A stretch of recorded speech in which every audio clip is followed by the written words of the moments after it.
Nothing. This poem seems completely different from everything else Sayori's written. But more than that, I changed my mind. I'm gonna go get Sayori, so... well, alright. Try not to take too long, okay? I quickly leave the classroom. Don't strain yourself. Monica calls that out after me. I quicken my pace. What was I thinking? I should have tried a little bit harder for Sayori. It's not a big deal to at least wait for her or help her wake up. Even the simple gesture of walking her to school makes her really happy. Besides, I told her yesterday that things will be the same as they always have been. That's all she needs, and that's what I want to give her. I reach Sayori's house and knock on the door. I don't expect an answer, since she's not picking up her phone either. Like yesterday, I open the door and let myself in. This is your last and final warning. Sayori? She really is a heavy sleeper. I swallow. I can't believe I ended up doing this after all. Waking her up in her own house. That's really something a boyfriend would do, isn't it? In any case, just feels right. Outside Sayori's room, I knock on her door. Sayori? Wake up, dummy. There's no response. I really didn't want to have to enter a room like this. Isn't this kind of a breach of privacy? But she really leaves me no choice. I gently open the door. Sayori.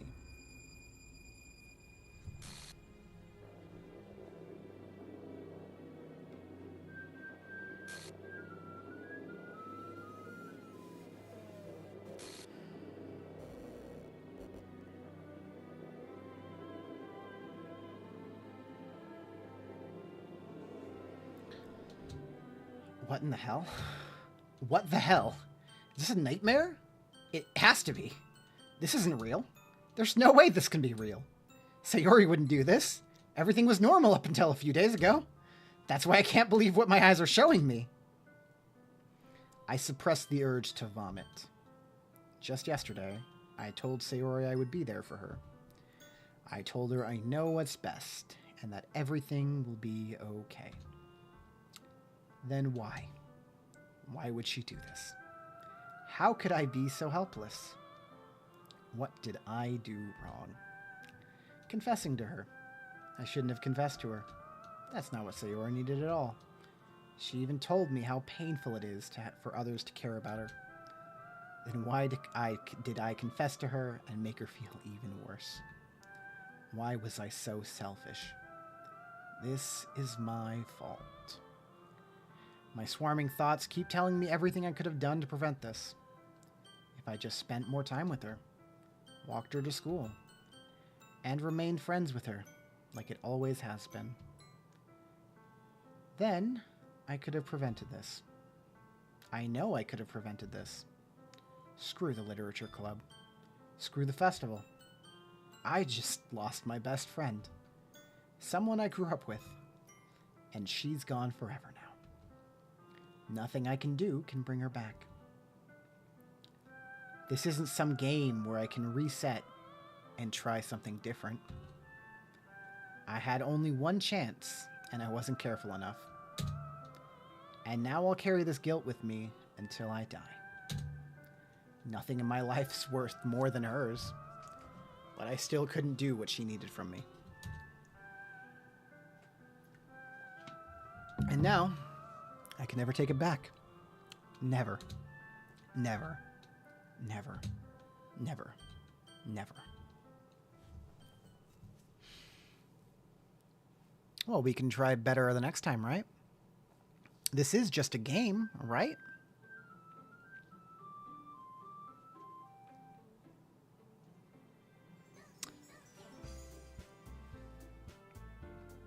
Something looks different, doesn't it?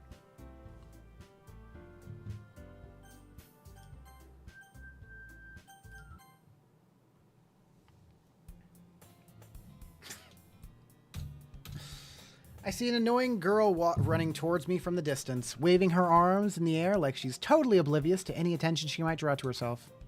That girl is... My neighbor and good friend since we were children. You know, the kind of friend you'd never see yourself making today, but just kind of works out because you've known each other for so long. We used to walk to school together on days like this, but starting around high school, she would oversleep more and more frequently, and I could get tired of waiting up. But if she's going to chase after me like this, I almost feel better off running away. However, I just idle up in front of the crosswalk and I let catch up to me.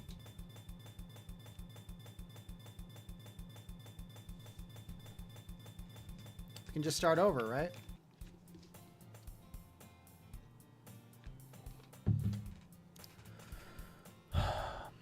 It's an ordinary school day, like any other. Mornings are usually the worst, being surrounded by couples and friend groups walking to school together. Meanwhile, I've always walked to school alone. I always tell myself it's about time I meet some girls or something like that. But I have no motivation to join any clubs. I'm perfectly content on just getting by on the average while spending my free time on games and anime. There's always the anime club, but it's not like there would be any girls in it anyway. The school day is as ordinary as ever, and it's over before I know it. After I pack up my things, I stare blankly at the wall, looking for an ounce of motivation. Clubs. There aren't any really that interest me. Besides, most of them would probably be way too demanding for me to want to deal with. I guess I have no choice to start with the anime club. Noches. Monica? Oh my goodness, I totally didn't expect to see you here. It's been a while, right? Ah, yeah, it has. Monica smiles sweetly. We do know each other. Well, we rarely talk, but we were in the same class last year. Monica was probably the most popular girl in class. Smart, beautiful, athletic. Basically, completely out of my league. So having her smile at me so genuinely feels a little... what did you come in here for anyways? Oh, I've just been looking for some supplies to use for my club. Do you know if there's any construction paper in here? Or markers? I guess you could check the closet. You're in the debate club, right? About that. I actually quit the debate club. Really? You quit? Yeah. To be honest, I can't stand all the politics around the major clubs.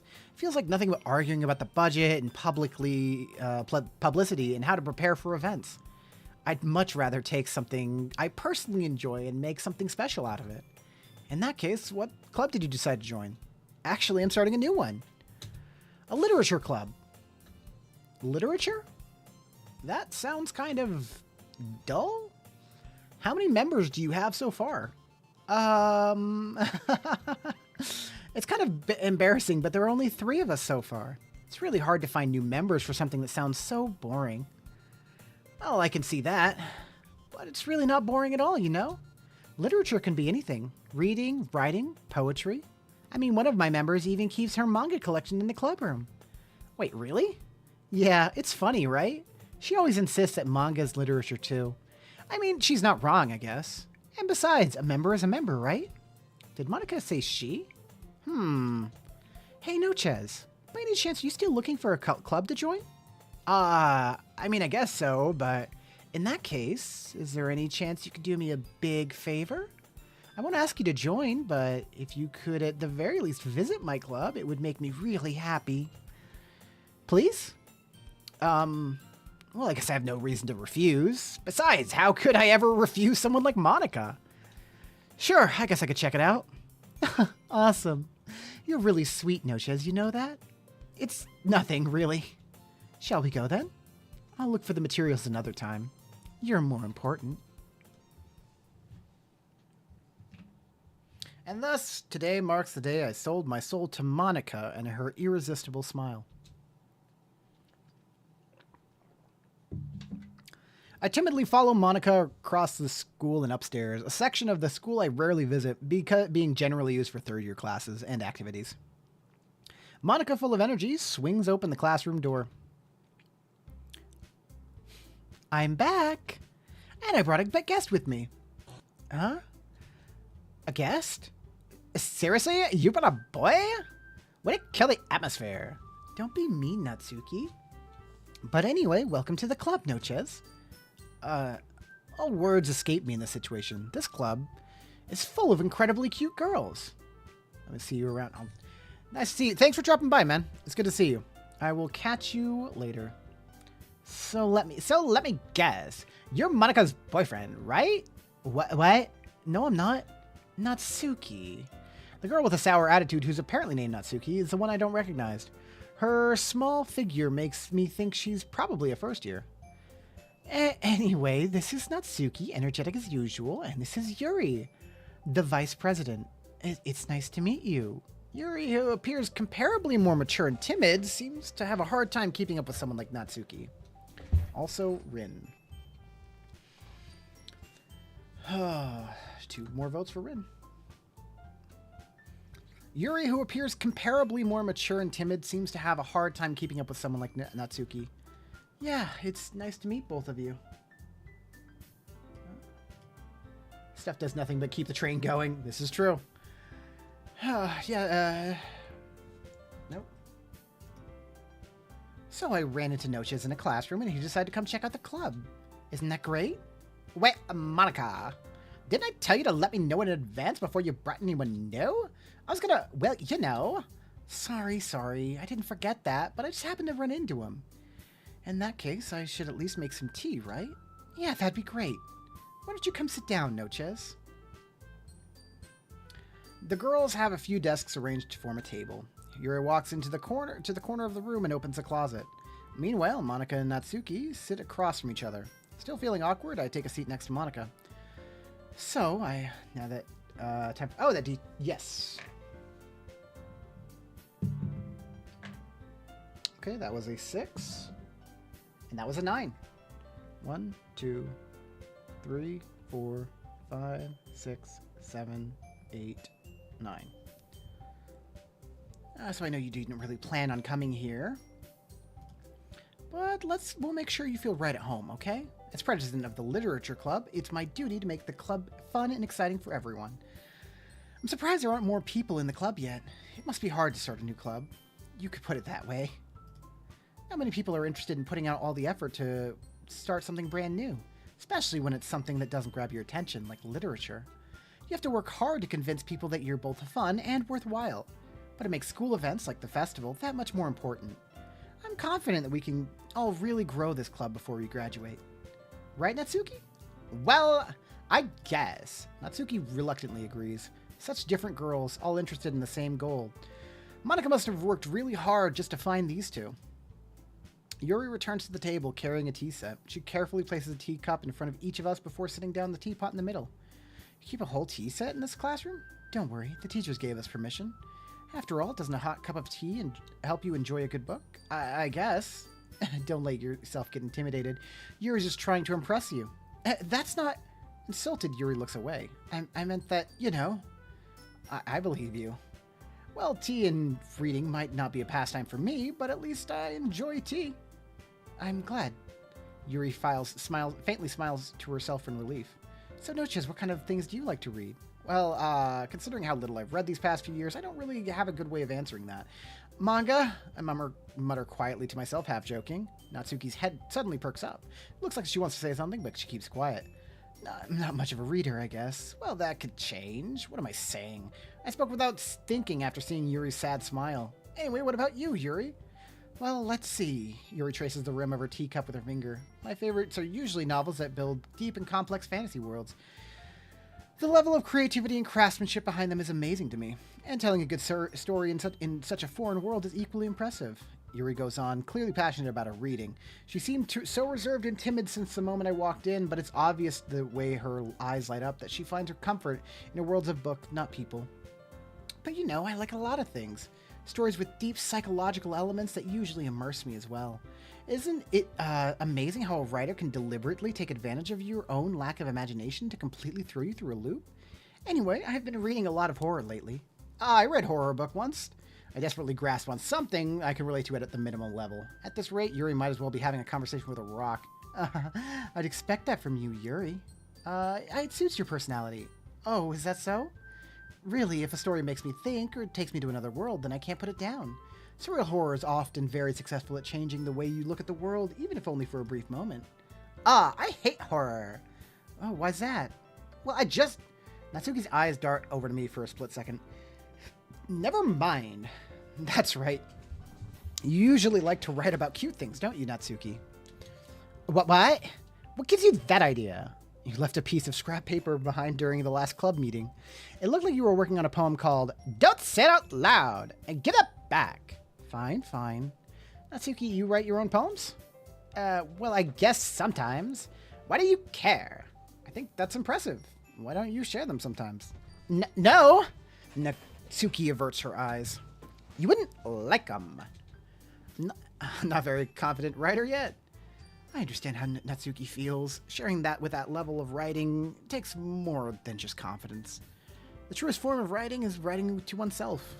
You must be willing to open up to your readers, exposing your vulnerabilities and showing even the deepest reaches of your heart. Do you have experience writing too, Yuri? Maybe if you share some of your work, you can set an example and help Natsuki feel comfortable enough to share hers. I guess it's the same for Yuri. We all sit in silence for a moment. Hey, I just got an idea. How about this? Huh? Natsuki and Yuri quizzically look at Monika. Let's all go home and write a poem of our own. Then next time we meet, we'll all share them with each other. That way, everyone is even. I mean, I thought it was a good idea. Well, I think you're right, Monika. We should probably start finding activities for all of us to participate in together. I did decide to take on the responsibility of vice president, after all. I need to do my best to nurture the club as well as its members. Besides, now that we have a new member, it seems like a good step for us to take. Do you agree as well, Noches? Hold on, there's still one problem. What's that? Now that we've reached the most important topic, I bluntly come forth with what's been on my mind the entire time. I never said I would join this club. Monika may have convinced me to stop by, but I never made any decision. I have other clubs to look at, and I lose my train of thought. All three girls stare back at me with dejected eyes. But, I'm sorry, I thought... The girls exchange glances before Monika turns back to me. I guess I need to tell you the truth, Noches. The thing is, we don't have enough members yet to form an official club. We need 4. And I've been trying really, really hard to find new members. And if we don't find one more before the festival... I'm defenseless against these girls. How am I supposed to make a clear-headed decision when it's like this? I would feel terrible for letting everyone down in this situation. And besides, the club itself seems pretty relaxed. So if writing poems is a price I need to pay in order to spend every day with these beautiful girls... Right. Okay, I've decided then. I will join the literature club. One by one, the girls' eyes light up. Oh my goodness, really? Do you really mean that, Noches? Yeah, it could be fun, right? You really did scare me for a moment. I mean, if you really just left after this, I would have been super pissed. Noches, I'm so happy. We can become an official club now. Thank you so much for this. You're really amazing. I'll do everything I can to give you a great time, okay? Thanks, I guess. Okay, everyone. I think with that, we can officially end today's meeting on a good note. Everyone remembers tonight's assignment. Write a poem to bring into the next meeting so we can all share. Monika looks over at me once more. Noches, I look forward to seeing how you express yourself. Yeah. Can I really impress the class star Monika with my mediocre writing skills? I can already feel anxiety welling up inside me. Meanwhile, the girls continue to chit-chat as Yuri cleans up the tea set. I guess I'll be on my way then. Okay. I'll see you tomorrow then. I can't wait. With that, I depart the club room and make my way home. The whole way, my mind wanders back and forth between the 3 girls. Natsuki, Yuri, and of course Monika. Will I really be happy spending every day after school in a literature club? Perhaps I'll have the chance to grow closer to one of these girls. Alright, I'll just need to make the most of my circumstances, and I'm sure good fortune will find me. And I guess that starts with writing a poem tonight. You have unlocked a special poem. Would you like to read it? A dream. I was wandering in an abandoned warehouse at night. I was lost, looking for an exit. I just wanted to go home. I came upon a huge empty room. Its ceilings and walls beyond the deep blackness. My steps were quick in order to hurry to the other side, or to a wall, anything. Suddenly, the ground was no longer beneath my feet. I stepped into a hole of indeterminate width. I fell for a good 5 seconds before crashing into warm water. Figuring out which way was up, I surfaced myself. The air was humid, and the sounds of my splashing reverberated endlessly. My vision was completely swallowed by the dark. With one hand, I could feel the damp metal wall of the container. My lungs were already getting tired.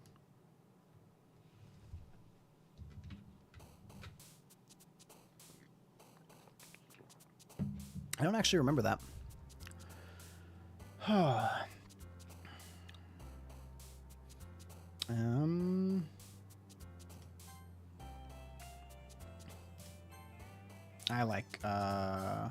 I like Yuri more than Natsuki. Grief. Cry. Entropy. Pain.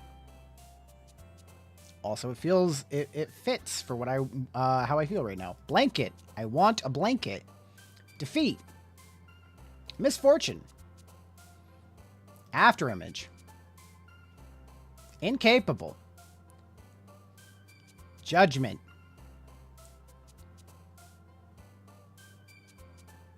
Universe. Crimson. Promise. Imagination. Fester. Atone. Wrath. Hi again, Noches. Glad to see you didn't run away on us. Ha ha ha ha. Nah, don't worry. This might be a little strange for me, but at least I keep my word. Well, I'm back at the literature club. I was the last to come in, so everyone else is already hanging out. Thanks for keeping your promise, Noches. I hope this isn't too... Oh! I didn't notice that the last time I played. The background's great. I hope this isn't too overwhelming of a commitment for you. Making you dive headfirst into literature when you're not accustomed to it? Oh, come on, like he deserves any slack. You already had to be dragged here by Monica. I don't know if you plan to just come here and hang out or what, but if you don't take this seriously, you won't see the end of it. Yeah, right? Someone who wants to keep... Natsuki certainly has a big mouth for somebody who keeps her manga collection in the classroom. Manga? Natsuki finds herself stuck in between saying Monica and manga. Manga is literature! Swiftly defeated, Natsuki plops back into her seat. Yeah, I wasn't ready for that. But, it's crazy how you notice some things now. I'm sorry, Noches. I'm sure we'll put you in your comfort first, okay? Yuri shoots Natsuki a disappointed glance. Anyway, now that you're in the club and all, perhaps you might have interest in picking up a book to read? Well, I can't really say no either way. Like you said, I'm in this club now. It only feels right for me to do something like that if you ask. Wait, I didn't mean it like that. If you don't really want to, then forget I said anything, I guess. No, it's not that, Yuri. I just want to be a part of the club. Spin the wheel for Monica. All right. All right, let's spin the wheel.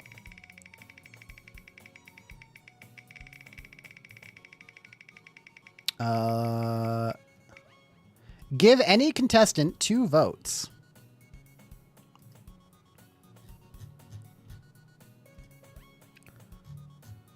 Am I correct in assuming Rin? So even if I didn't read often, I'd be happy to pick up a book if you wanted me to. Are you sure?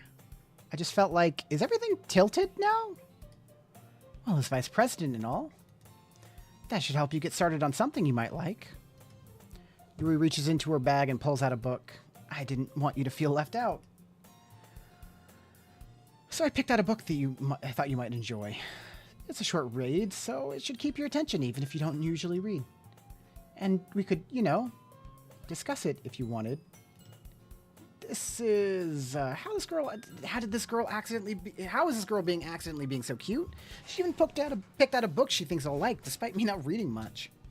Yuri, thank you. I'll definitely read this. I enthusiastically take the book. Whew. Well, you can read it at your own pace. I look forward to hearing what you think. Now not everyone's settled in, I expect Monica to kick off some scheduled activities for the club, but that doesn't seem to be the case. Yuri's face is already buried in a book. I can't help but notice her intense expression, like she was waiting for this chance. Meanwhile, Natsuki is rummaging around the closet. I'm really curious to talk to Yuri a little bit more, but at the same time, I would feel bad for distracting her from her reading. I catch a glimpse of the cover of her book. It looks like the same book that she lent to me. More than that, it seems to be on the very first. She seems to be on the very first few pages. Crap. I think she noticed me staring at her, looking at her. Yeah, it was tilted. She sneaks another glance at me. Our eyes meet for a split second. But that only makes her hide her face deeper in her book. Sorry, I was just spacing out. I mutter this, sensing I made her uncomfortable. Oh, it's fine. If I was focused, then I probably wouldn't have noticed in the first place. But I'm just rereading a bit of this, so... That's the book you gave me, right? Mm-hmm. I just wanted to reread some of it. Not for any particular reason. Just curious, how come you have 2 copies of the same book? Ah, well, when I stopped at the bookstore yesterday, that's not what I meant. I mean, I just happened to buy 2 of them. Ah, I see. There's something fairly obvious here that Yuri isn't telling me, but I decided to let it go. I'll definitely start reading it soon. I'm glad to hear. Once it starts to pick up, you might have a hard time putting it down. It's a very engaging and relatable story. Is that so? What's the story about anyways? Well, I look at the cover of the book. The book is titled The Portrait of Markov. There's an ominous-looking eye symbol on the front cover. Basically, it's about this religious camp that was turned into a human experiment prison. And the people trapped there have this trait that turns them into killing machines that lust for blood. But the facility gets even worse, and they start selectively breeding people by cutting off their limbs and affixing them to... Oh, that might be a little bit of a spoiler. But anyway, I'm really into it. The book, not the thing about the limbs. That's kind of dark, isn't it? Yuri made it sound like it was going to be a nice story, so that the dark turn came out of nowhere. Ah, are you not a fan of that sort of thing, Noches? No, it's not that. I mean, I can definitely enjoy those kinds of stories, don't worry. I hope so. Yeah, I totally forgot that Yuri is in those things. She's so shy and reclusive on the outside, but her mind seems to be completely different. It's just that this kind of story, it's the kind of challenges you to look at life from a strange new perspective. When horrible things happen, not just because someone wants to be evil, but because the world is full of horrible people and we're all worthless anyways. Then suddenly, I'm rambling, aren't I? Not again. I'm sorry. Hey, don't apologize. I haven't lost interest or anything. Well, I guess it's all right then. But I feel like I should let you know that I have this problem. When I let things like books and writing fill my thoughts, my whole body gets incredibly... I kind of forget what to pay attention to other people. So I'm sorry if I end up saying something strange. And please stop me if I start talking too much. I really don't think you need to worry. It just means you're passionate about reading. It's the least I can do is listen. It's a literature club, after all. That's true. In fact, I might as well get started reading, right? Yes. I mean, you don't have to, but... what are you saying? Let me just get in the book. Let me just get the book. I quickly retrieved the book that I had put into my bag. Alright, it's fine if I sit here, right? I slip into the seat next to Yuri's. Yeah. Are you sure? You seem a little apprehensive. I'm sorry. It's not that I don't want you to, it's just something I'm not very used to. That is, reading in company with someone. I see. Well, just tell me if I end up distracting you or anything. Alright. I open the book and start the prologue. I soon understand what Yuri means about reading in my company. It's as if I can feel her presence over my shoulder as I read. It's not a particularly bad thing. Maybe a little distracting, but the feeling is somewhat comforting. Yuri's in the corner of my eye. I realize that she's not actually looking at her own book. I glance over. It looks like she's reading from my book instead. Sorry, I was just bathing in the feeling of your body heat. Oh, Yuri, you really apologize a lot, don't you? I do? I don't really mean to. Sorry. I mean... Here, this should work, right? I slide my desk until it's up against Yuri's and hold my book somewhere between the two of them. I suppose so. Yuri timidly closes her own copy. Once we each lean in a little bit, our shoulders are almost touching. It feels like my left arm is in the way, so instead I use my right hand to hold the book open. I guess that makes it kind of difficult to turn the page. Here. Yuri takes her left arm out and holds the left side of the book between her thumb and forefinger. Ah, I do the same with my right arm on the right side of the book. That way, when I turn a page, and Yuri slides it under her thumb after it flips to the side. But holding it like this, we're huddled even closer together than before. It's actually kind of distracting me. It's almost as if I can feel the warmth of Yuri's face, and she's in the corner of my vision. Are you ready? To turn the page. Ah, sorry. I think I got a little distracted for a second. I glance over at Yuri's face again, and our eyes meet. I don't know how I'll be able to keep up with her. Ah, that's okay. You're not as used to reading, right? I don't mind being patient if it takes you a little bit longer. It's probably the least I can do, since you've been so patient with me. Yeah. Thanks. We continue reading. Yuri no longer asks me if I'm ready to turn the page. Instead, I just assume that she's finished the page before me, so I turn on it by my own volition. We continue the first chapter in silence. Even so, turning each page feels like an intimate exchange. My thumb letting go of the page, letting it flutter over to her side as she catches it under her own thumb. Hey, Yuri, this might be a silly thought, but the main character reminds me of you a little bit. Huh? No, I don't relate to this character at all. Definitely not. Really? I was just thinking about the way she second guesses things that she says and all that. That's what you were talking about. Sorry. I thought you meant something else about her. Something else? Never mind. We didn't even get that far yet.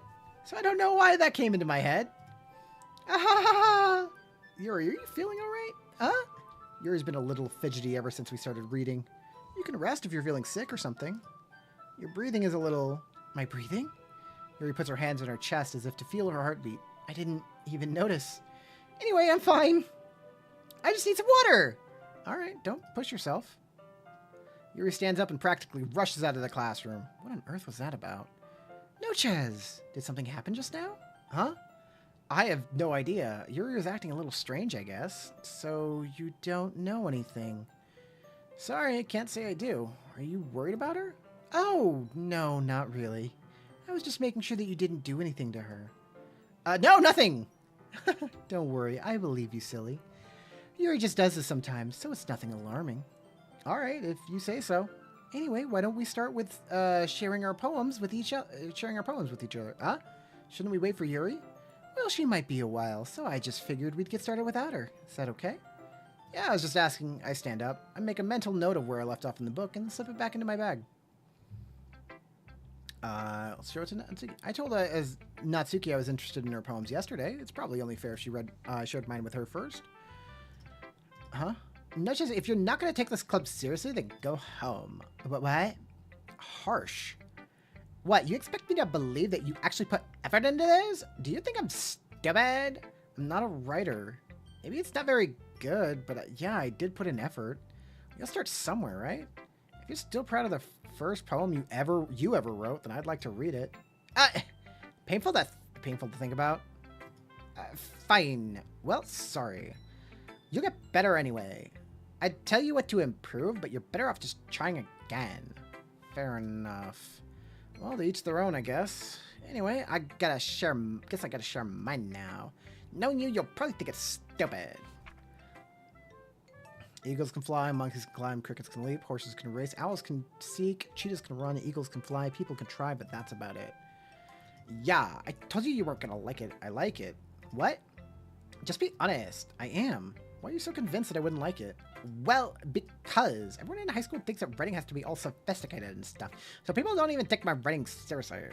But it's the point of poems for people to express themselves. Your writing style shouldn't make your message any less valid. Yeah, exactly. It's like when it's easy to read, but it hits you hard. Like in this poem, seeing everyone around you do great things can be really disheartening, so I decided to write about it. Yeah, I understand. But the other nice thing about simple writing is that it puts more weight on the wordplay.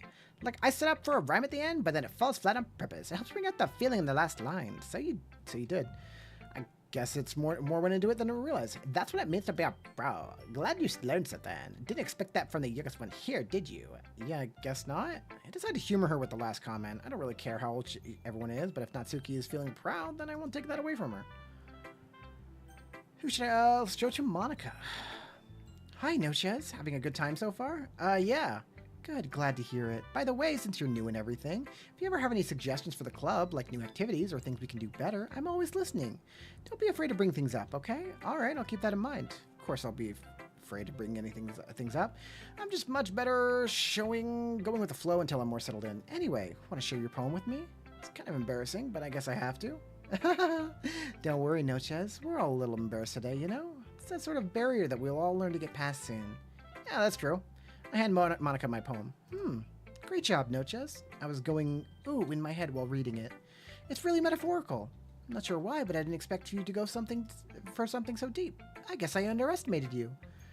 It's easiest for me to keep everyone's expectations low. That way, it always counts when I put in some effort. That's not very fair. Well, I guess it worked anyway. You know that Yuri likes this kind of writing, right? Writing that's full of imagery and symbolism. Sometimes I feel like Yuri's mind is just totally detached from reality. I don't mean that like it's a bad thing, though, but sometimes I get the impression that she's totally given up on people. She spends so much time in her own head that it's probably a much more interesting place for her. But that's why she gets so happy when you treat her with a lot of kindness.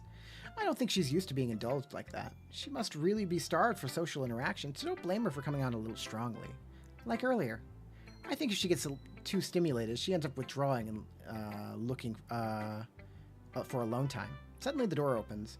Yuri! I'm back. Did I miss anything? Not really. Well, we all started sharing our poems with each other. Already? I'm sorry for being late. No need to apologize. We all still have plenty of time. So I'm glad that you took all the time you needed. All right. Thanks, Monica. I suppose I should get my poem now. Anyway, do you want to read my poem now? Don't worry, I'm not that very good. You sound pretty confident for someone who claims not to be very good. Well, that's because I have to sound confident. That doesn't mean I always feel that way, you know? I see. Let's read it then. Hole in a wall, but he wasn't looking at me. Confused, I frantically glanced around at my surroundings. But my burned eyes can no longer see color. Are there others in this room? Are they talking? Or are they simply poems on flat sheets of paper? The sound of fabric, frantic scrawling, playing tricks on my ears. The room begins to crinkle, closing in on me. The air I breathe dissipates before it reaches my lungs. I panic. There must be a way out. It's right there. He's right there. Swallowing my fears, I brandish my pen. So, what do you think? It's very freeform, if that's what you call it. Sorry, I'm not really the right person to ask for feedback. It's okay. Yeah, that kind of style has gotten pretty popular nowadays. That is, a lot of poems have been putting emphasis on timing between the words and the lines. When performed out loud, it can be really powerful. What was the inspiration behind this one? Well, I'm not sure if I know how to put it. I guess you could say that I had some kind of epiphany recently. It's been influencing my poems a bit. An epiphany? Yeah, something like that. I'm kind of nervous to talk about deep stuff like that because it's kind of coming on strongly. Maybe after everyone is better friends with each other. Anyway, here's Monica's writing tip of the day. Sometimes when you're writing a poem or a story, your brain gets too fixated on a specific point. So you try to make it perfect, and you'll never make any progress. Just force yourself to get something down on the paper and tidy it up later. Another way to think about it is this. If you keep your pen in the same spot for too long, you'll just get a big dark puddle of ink. So just move your hand and go with the flow. That's my advice for today. Thanks for listening.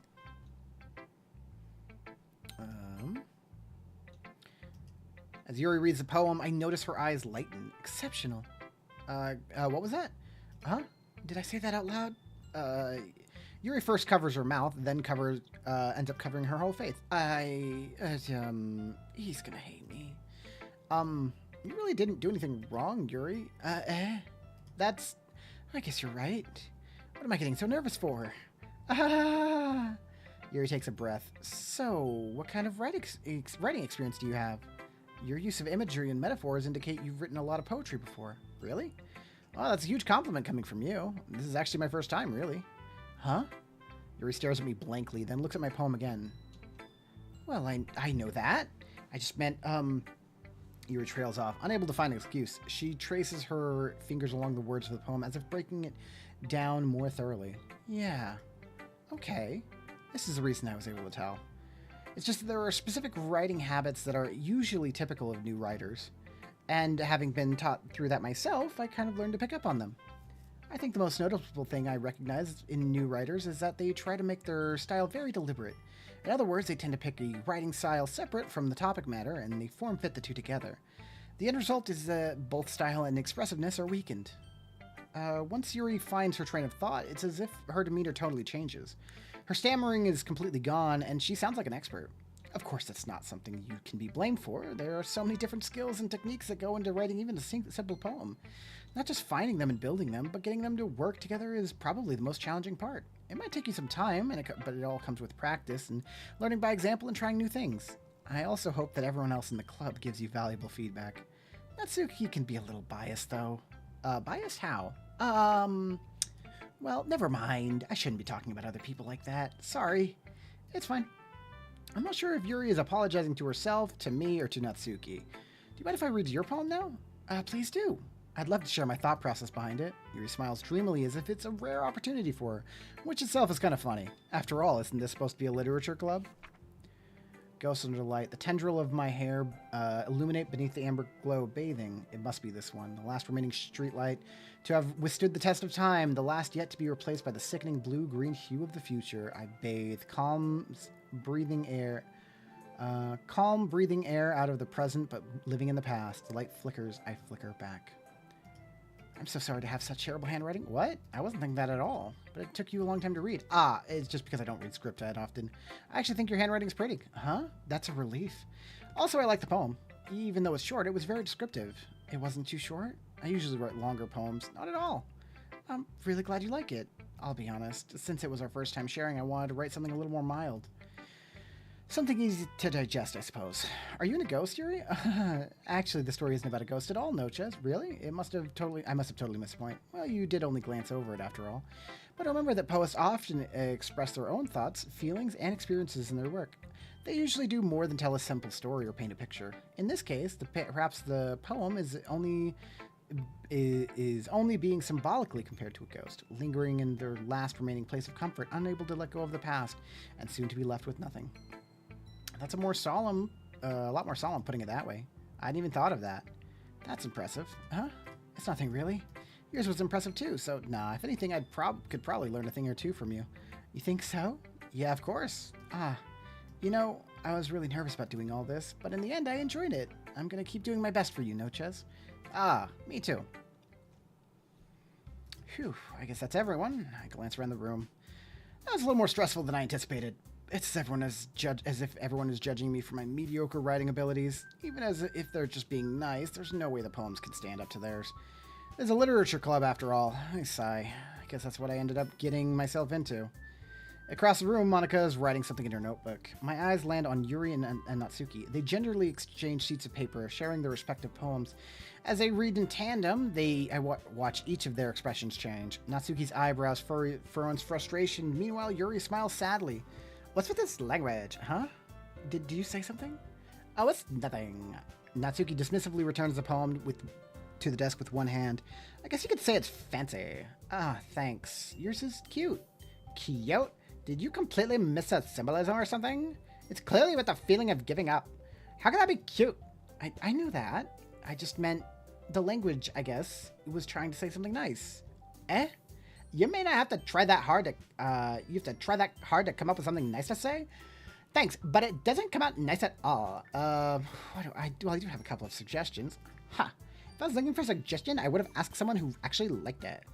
Which people did, by the way. Monica liked it, and Nochez did too. So based on that, I'll gladly give you some suggestions of my own.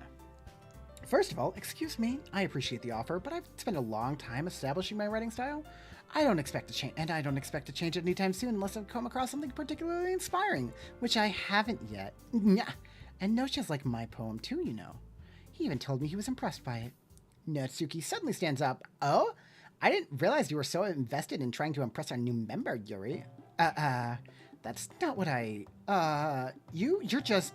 Yuri stands up as well. Maybe you're just jealous that Nochez appreciates my advice more than he appreciated yours. And how do you know he didn't appreciate my advice more? Are you that full of yourself? No. If I was full of myself, I would deliberately go out of my way to make everything I do overly cutesy. Ooh, you know what? I wasn't the one who magically grew a size bigger as soon as Noche started showing up. Natsuki. Natsuki, that's a little... This doesn't involve you. Talking out of your own securities on others like that, you really acted young as you look, Natsuki. Me? Look who's talking, you wanna be edgy bitch. Edgy? Sorry that my lifestyle is too much for someone of your mental age to comprehend. See? Just saying that proves my point. Most people learn to get over themselves after they graduate middle school, you know? If you want to prove anything, then stop harassing others with your sickening attitude. You think you can counterbalance your toxic personality just by dressing and acting cute? The only cute thing about you is how hard you try. Whoa, be careful or you might cut yourself on the edge, Yuri. Oh, my bad. You already do, don't you? Did you just accuse me of cutting myself? What the fuck is wrong with your head? Oh, yeah, go on. Let Noches hear everything you really think. I'm sure he'll be head over heels for you after this. Suddenly, Yuri turns towards me as if she just noticed I was standing there. Noches? She's just trying to make me look bad. That's not true. She started it. How did I get... I don't know what's going on. This is wrong. Yuri?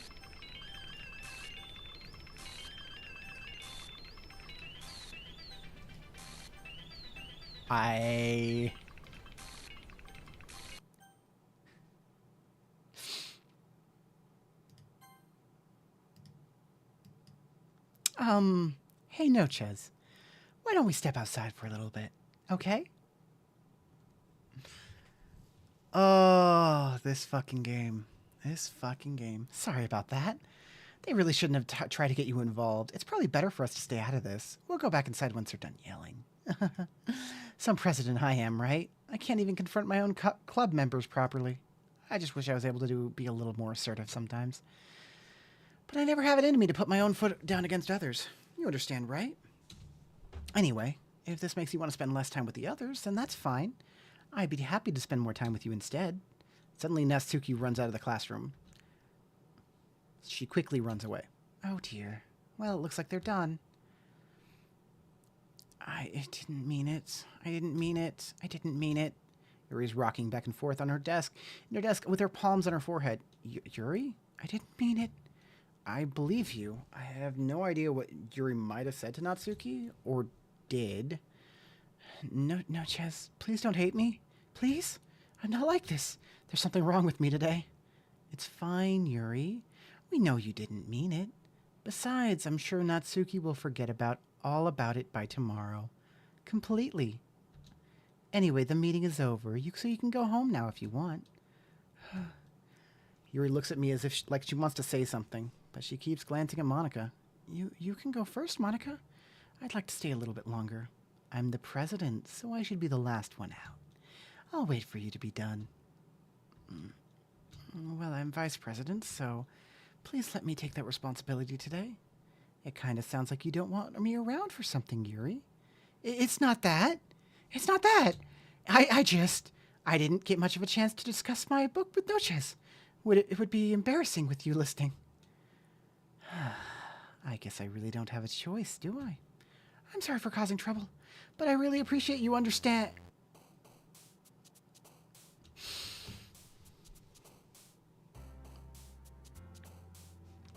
There never was a chance. There never was a choice.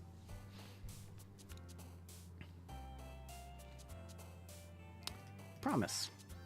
Depression. Frightening. Covet. Captive. Fear. Hurt. Sunny question dazzle. Rin. Vote for Rin. Okay. Whirlwind. Misfortune. Contamination. I'm wearing headphones. I realized that it came off cooldown again. Yep, no, you're good. Alone. Disoriented. Anxiety. Disarray. Broken.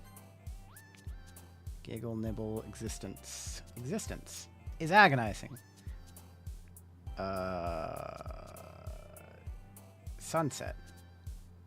Hopeless. I need to run to the bathroom again. Sorry, I'll be right back.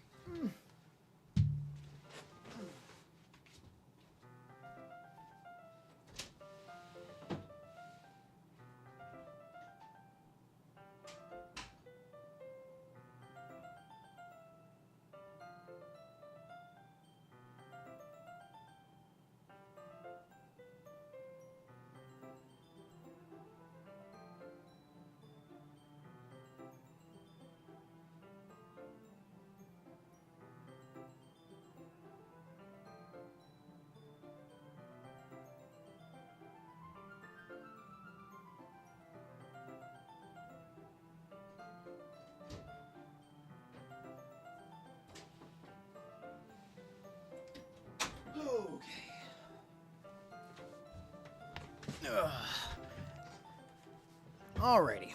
Another day passes and it's time for the club meeting already. I've gotten a little more comfortable over here over the past couple days. Entering the club room, the usual scene greets me. Welcome back, Noches. Hi, Yuri. I'm not sure if it's me or if it's Yuri's expression. Where the fuck did that go? There it is. But the weight of yesterday's quarrel still hangs in the air a little bit. Yuri glances over her shoulder, looking around the room. Natsuki is reading manga at a desk. And surprisingly, Monica isn't here yet. Suddenly, Yuri takes my arm and pulls me into the corner of the room. About yesterday, I really need to apologize. Nothing like that ever happened before, and something just came over me, I guess. I wasn't acting mentally sound. Please don't think we're usually like this. Not just me, but Natsuki as well. Yuri, I'm happy you were considerate and apologized. You don't have to worry too much. Even though I've only been here a couple days, I could tell something was a little off yesterday. Maybe we were just a little extra sensitive because it was our first time sharing poems? But whatever it was, it didn't make me think any less of you. I had already decided there's no way you could be a bad person. And now that you're apologizing, I know you didn't really mean it. Noches, don't say those kind of things so frankly. They make me a little too happy. I'm really glad that you're such an understanding person. And I'm really glad that you joined this club. Everything is a little bit brighter with you around, and... sorry, what am I saying right now? Hey, have you guys seen Monica? No, I haven't. I was also kind of wondering where she was. Man, Yuri, I'm guessing you haven't either? Yuri's clearly taken aback about how calmly Natsuki is addressing her. And no, I haven't. Jeez, this isn't like her at all. I know this is stupid, but I can't help but worry a little bit. Sorry. There we go. Perfect. What? What? Why are you looking at me like that?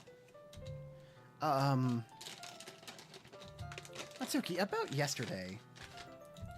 I just wanted to apologize. I promise I didn't mean any of those things I said. And I'll do my best to stay under control from now on. So... Yuri, what the heck are you talking about? Did you do something yesterday? Huh? Jeez, whatever's on your mind, I'm sure it was nothing. I don't even remember anything bad happening. You're the kind of person who worries too much about all the little things, aren't you? But I'll accept your apology anyways if it makes you feel better about it. Besides, it's kind of nice to hear since I was always afraid you secretly hated me or something like that. No, not at all. I don't hate you. Well, you're kind of weird, but I don't hate you either. Natsuki turns to me. You're still on trial, though. Hey! Suddenly the door swings open. Sorry, I'm super sorry. There you are. I didn't mean to be late. I just hope you guys weren't worried or anything. Nah. Well, Natsuki was. I was not. What took you so long anyway? Well, my last period was today with study hall. To be honest, I was kind of just lost track of time. That makes no sense, though. You would have heard the bell ring at least. I must not have heard it since I was practicing piano. Piano? I wasn't aware you played music as well, Monica. Don't give me more credit than I deserve. I've just been practicing for a while, but I'm still not really that good at it yet. Still, that must require a lot of dedication, so I'm still impressed. Well, thanks, Yuri. You should play something for us sometime. Monica looks at me. Well, I'm working on writing a song, but it's not quite done yet. Maybe once I get a little bit better, I will. That sounds cool. I'm looking forward to it. Is that so? Can you define final stream as your last? Okay. No, I can describe it for you. So this entire month, this great question. Not my final stream ever. So I've been running a month-long event where I've been playing nothing but dating sims for all of February, and then I finished just this week out as well. The entire month has been words. I can't. It's a very long stream. I've been almost going for 9 hours. Every character that's been romanced has been able to vote, been able to collect votes. And through a long, exhaustive month of playing nothing but dating sims, we have gotten the votes that you see below. Everyone can vote for free, so if there's anyone you'd like to vote for, feel free. Use the viewer points for cost 1. And at the end of the month, whoever wins, which it's looking very much like it's going to be Monica, will get a fully scripted and animated love confession from myself. It has been a fun month. Another wheel spin. Yes, yes. Spin wheel. Thank you for the follow.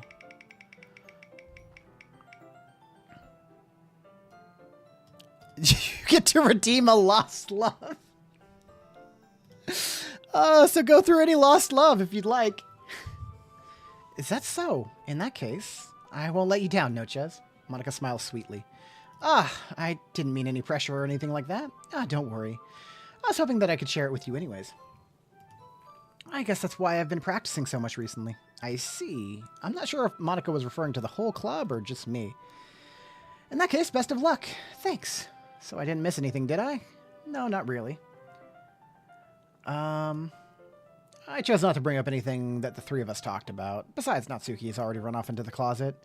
Nochez, since your compliments put me in a good mood, I was wondering if you would like to spend some time together today? I mean, in the club? Yeah, definitely.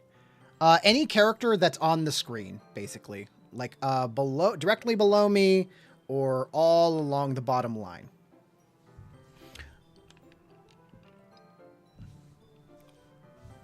And also Monica, who is the only person on screen. Yeah, definitely. I planned on it anyway. Okay. Can we start now? Let's find a place to sit. I'm feeling a little forceful, aren't I? I'm sorry. My heart just won't stop pounding for some reason. Don't worry about it. If anything, it's nice to see you have so much energy. Yeah, but I need to try to calm down. I won't be able to focus on reading like this. Take your time. Yuri takes a deep breath and pulls a copy of the book out of her bag. Actually, I have a request. Do you mind if I make some tea first? Not at all. Thanks very much. If there's one thing that can make my reading time here any better, it's a nice cup of tea. Not to mention for yourself as well. Yuri stands up and makes her way to the closet. I follow and watch as she retrieves a small water pitcher from the shelf. The kind with a filter inside. Can you hold this for a second? Sure. Yuri hands me the water pitcher and also fetches an electric kettle. I'm going to plug this in at the teacher's desk, and then I'll go get some water.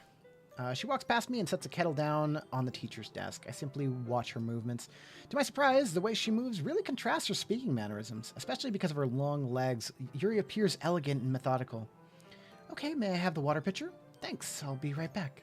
I might as well walk with you. That's okay. You stay here. It won't take that long. Pitcher in hand, Yuri hurries out of the classroom. Did Yuri leave you again? No, it's not like this time.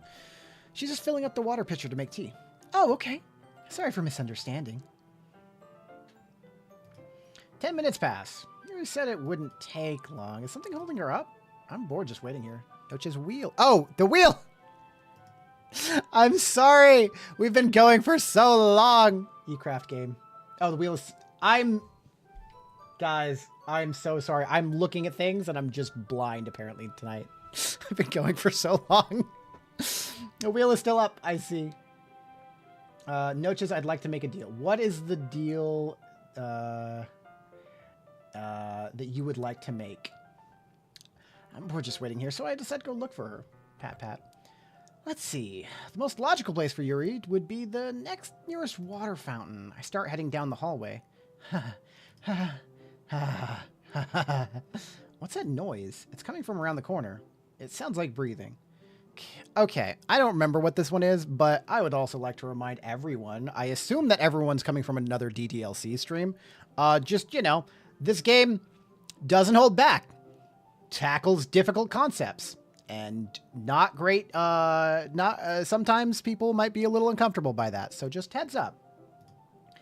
A sharp exhale, like someone sucking the air through their teeth. Are they in pain? I reach the corner and peer around it. Last chance! Yuri? Yeah.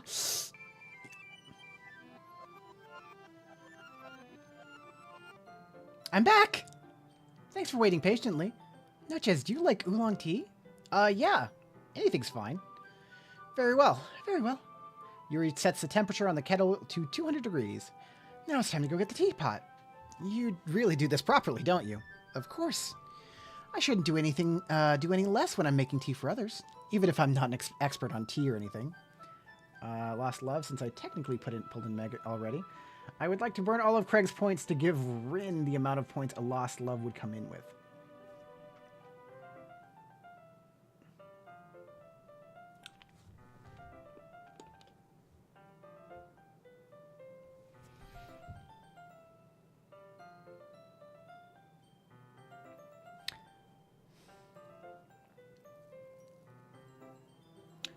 No, but roll me a d20. In that case, you'll be even more impressed. Okay, actually, I'll tell you what. Call high or low. Call high or low. In that case, you'll be even more impressed. Perhaps I will. He fetches the teapot and begins measuring the tea leaves. To my surprise, she even starts humming a little to herself. You must be in a good mood now. Is that so? I was letting it show. And you noticed. I was doing a bit of thinking. And I decided I would try expressing myself a little bit more. Okay, so, I'll tell you what. Either way, you'll get the votes added to Rin. But if you get low, then you'll get all of the votes. If you get high, then you'll get half the votes.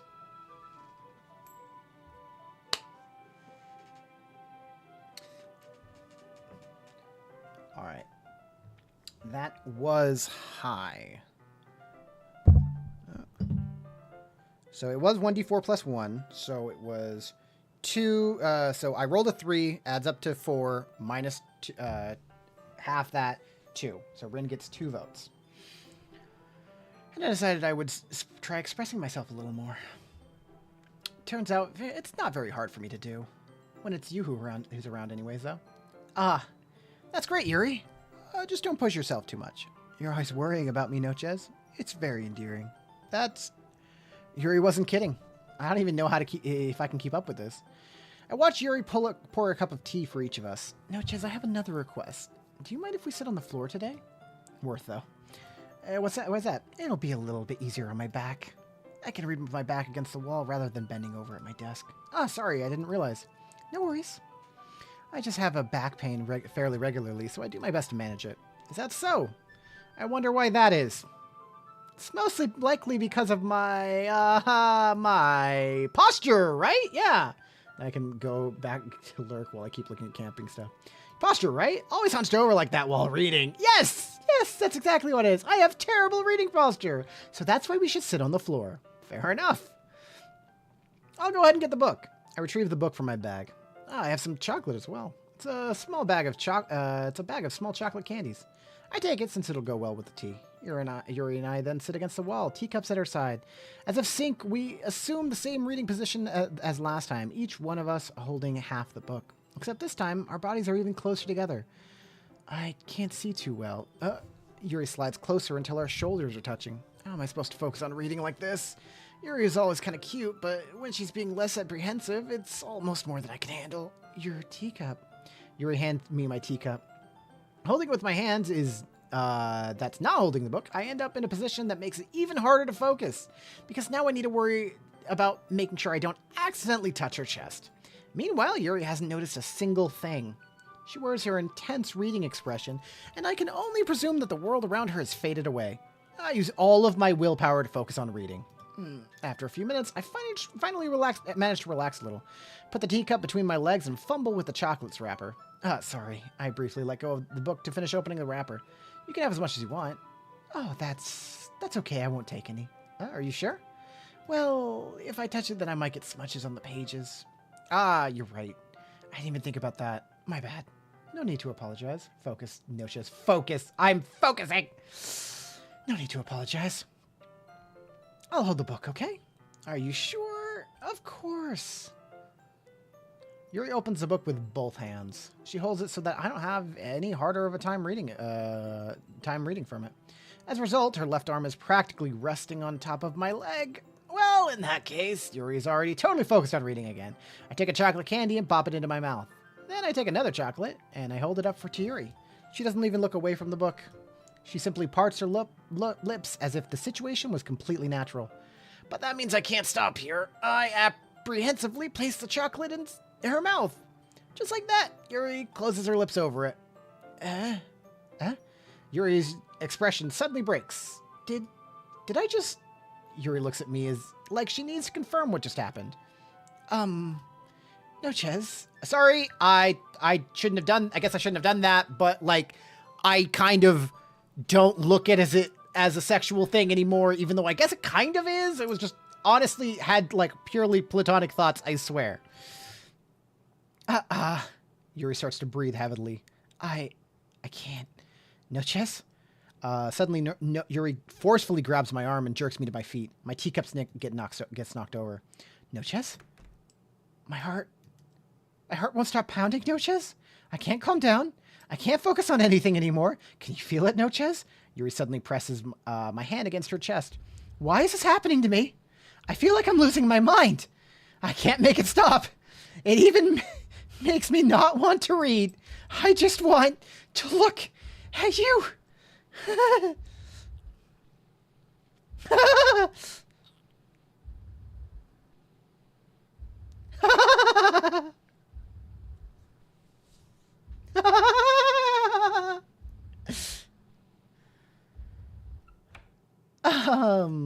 It's time to share poems. Who should I share my poem to first? Natsuki. Yeah, just as I thought. Huh? No, just come on. I'm not stupid. I know how much time you've been spending with Yuri. Obviously, you care more about impressing her than improving your writing. To put it bluntly, it's kind of pathetic. Why are you even in this club, Noches? To get bitches. Honestly, I thought getting a new member would help everyone in...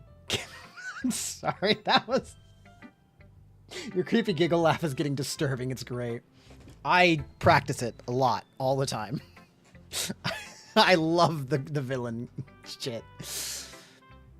I thought getting a new member would help everyone get more involved together. Not exclude each other even more. This is such a stupid activity anyways. Look, I'm not in a good mood today, and I just really don't feel like tucking right now. Please go away. Alright, I guess we go to Yuri next. 10 out of 10, thank you. I've been waiting for this. Let's see what you've written today. Yuri stares at the poem with a surprised expression on her face. Do you like it? Noches. This one might be even better than yesterday's. Oh boy, 2 a.m. Yep. It's a little early. It's a little early. Ren. Fair. This one might even be better than yesterday's. How did you even pick up on this so quickly? Just yesterday I was telling you the kind of techniques that worth practicing. Maybe that's why you did a good job at explaining. I really wanted to try giving it more imagery. And again, I don't care that she's winning Bastila loses. Yuri visibly swallows. Even her hands appear sweaty. That makes me so happy. It's amazing to feel like I'm valued, Noches. Everything that you write is a treasure to me. My heart just pounds holding it. I want to write a poem about this feeling. Is that bad, Noches? I'm not being weird, right? I'm having a harder time than usual concealing my emotions. I am kind of embarrassed, but right now, I just want you to read my poem too, okay? Wheel, a rotating wheel, a turning axle, grinding bolt head, linear gearbox, falling sky, 7 holy stakes, a dock ship, a portal to another world, A thin rope tied to a thick rope, a torn harness, parabolic gearbox, expanding universe, time controlled by slipping cogwheels, existence of God, swimming with open water in all directions, drowning. A prayer written in blood, a prayer written in time-devouring snakes with human eyes. A thread connecting all living human eyes, a kaleidoscope of holy stakes, exponential gearbox, a sky of exploding stars, God disapproving the existence of God. A wheel rotating in 6 dimensions, 40 gears at a ticking clock, a clock that ticks 1 second for every rotation of the planet. A clock that ticks 40 times every time it ticks a second time. A bolt head of holy stakes tied to the existence of a docked ship to another world. A kaleidoscope of blood written in clocks. A time-devouring prayer connected to a sky of 40 gears and open human eyes in all directions. Breathing gearbox, breathing bolt head, breathing ship, breathing portal, breathing snakes, breathing God, breathing blood, breathing holy stakes. Breathing human eyes, breathing time, breathing prayer, breathing sky, breathing wheel. It doesn't really matter what it's about. My mind has been a little hyperactive lately, so I had to take it out on your pen. Ah, that is, a pen fell out of your backpack yesterday, so I took it home for safekeeping, and I just really like the way that it writes. So I wrote this poem with it. And now you're touching it. I'm okay.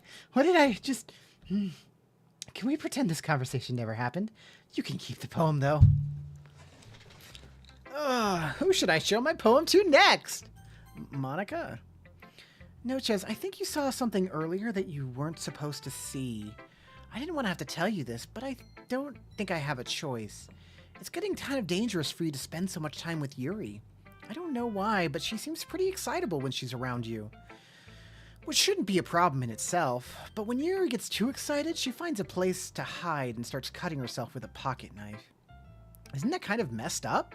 She even brings a different one to school every day, like she has a collection or something. I mean, it's definitely not because she's depressed or anything like that. I think she just gets some kind of high from it. It might even be, like, a sexual thing. But the point is you've kind of been enabling her. I'm not saying it's your fault, though. But I guess that's why I had to explain it all to you. So, I think if you keep your distance, that would probably be best for her. While you're at it, don't be shy to spend a little more time with me. To put it lightly, I at least have it together in the head, and I know how to treat my club members. But anyway, you want to read my poem now? I like the way this one turned out, so I hope you do too. Save me. The colors, they won't. Bright, flash, red, green, blue, and endless cacophony of meaningless noise. The noise, it won't stop. Violent, grating, squeaking, creak, piercing, sine, cosine, tangent. Like playing a chalkboard on a turntable. Like playing a knife on a breathing rib cage.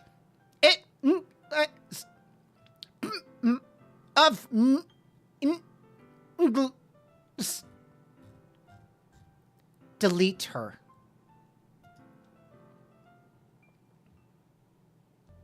Sorry, I know it's kind of abstract. I'm just trying to, well, never mind. There's no point in explaining. Anyway, here's Monica's writing tip of the day. Sometimes you'll find yourself facing a difficult decision. When that happens, don't forget to save your game. You'll never know when, who am I talking to? Can you hear me? Tell me you can hear me. Anything. Please help me. Okay. That's my advice for today. Thanks for listening. You have unlocked a special poem. Would you like to read it? Things I like about Papa.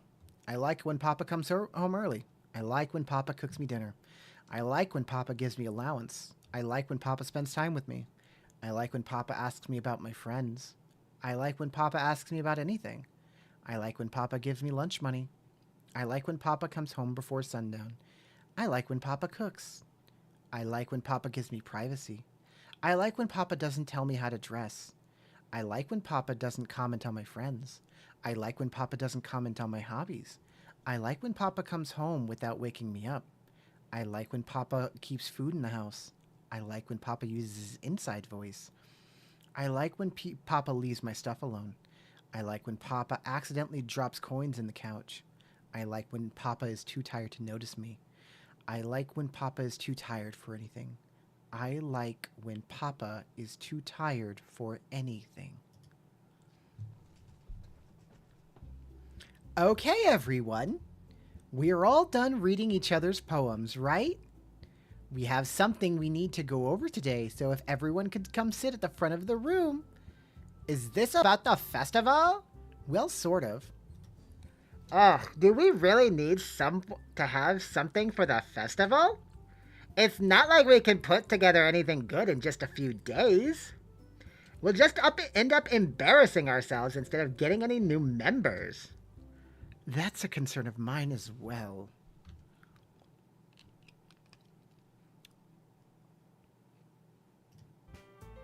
I don't really do well with last-minute preparations.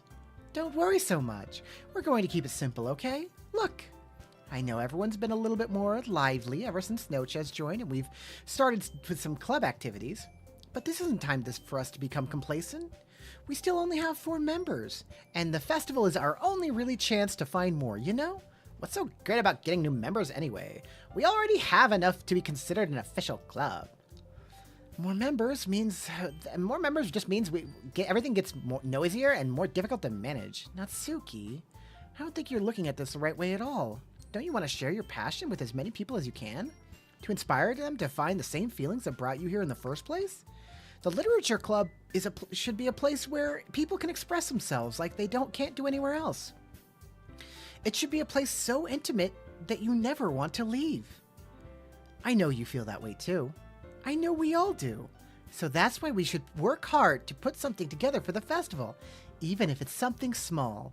Right, Noches? Oh, come on. You can't take advantage of Noches to agree with you just because he doesn't know how to say no to anything. Look, Monica, do you really think any of us joined the club with other people in mind? Yuri never even talked until Noches joined. As for me, I just like it better here than I do at home. And Noches isn't even passionate about literature in the first place.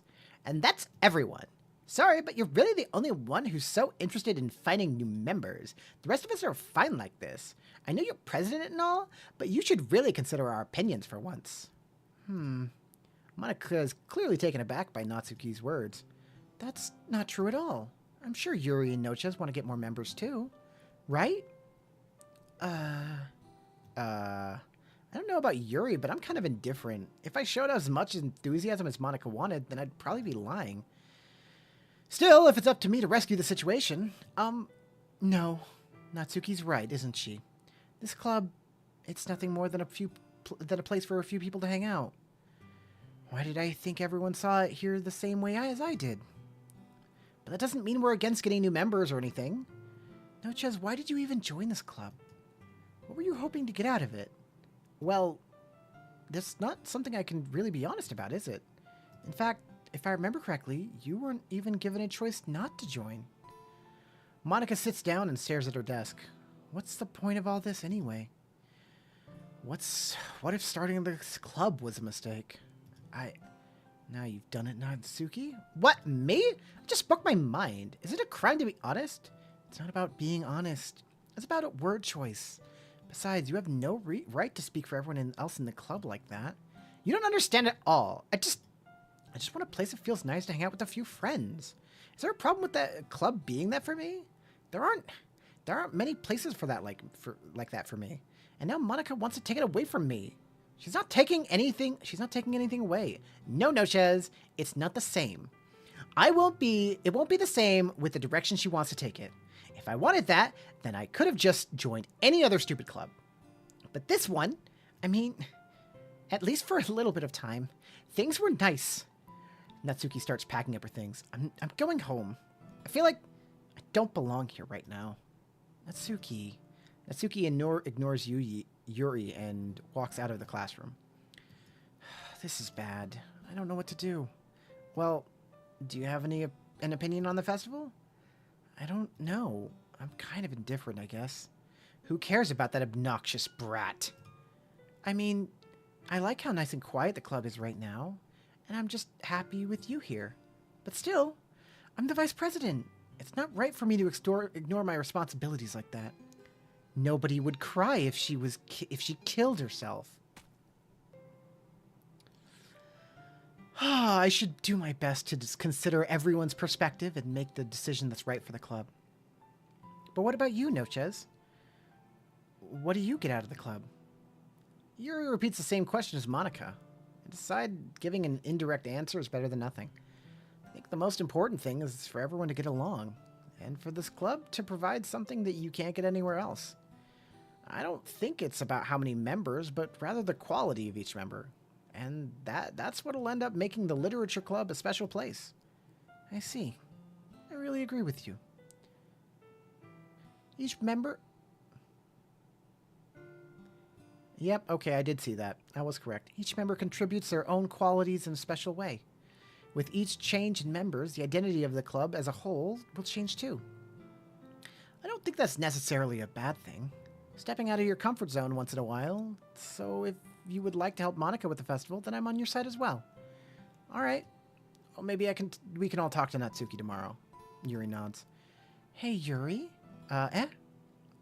I know things were a little awkward yesterday, but I feel like you deserve to know that I still think you're a wonderful vice president, and also a wonderful friend. Monica, I want to do everything that I can to make this the best club ever, okay? Me too. Yeah. Let's all go home for today. We'll talk about the festival tomorrow. Okay. I look forward to it. Shall we go, Nochez?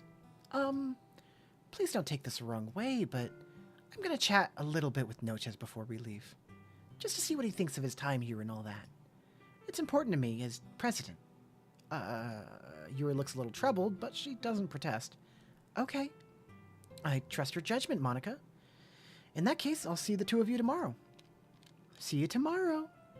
Monica waves as Yuri exits the classroom. Whew. Things have been a bit hectic lately, haven't they? Nochez, I just want to make sure you're enjoying your time at the club. I would really hate to see you unhappy. I feel kind of like I'm responsible for that as president. And I really do care about you, you know? I don't like seeing the other girls give you a hard time. With how mean Natsuki is and everything, and Yuri being a little bit, you know. Sometimes it feels like you and I are the only real people here. You know what I mean? But it's weird, because in all the time that you've been here, we've hardly gotten to spend any time together. I mean, I guess it's technically only been a couple days. Sorry, I didn't mean to say something weird. There are just some things that I've been hoping to talk about with you. Things I know only you could understand. So that's why... Wait, not yet! No! Frightening. Flee. Cage. I am in a cage. I feel empty. I should atone. I'm very disoriented.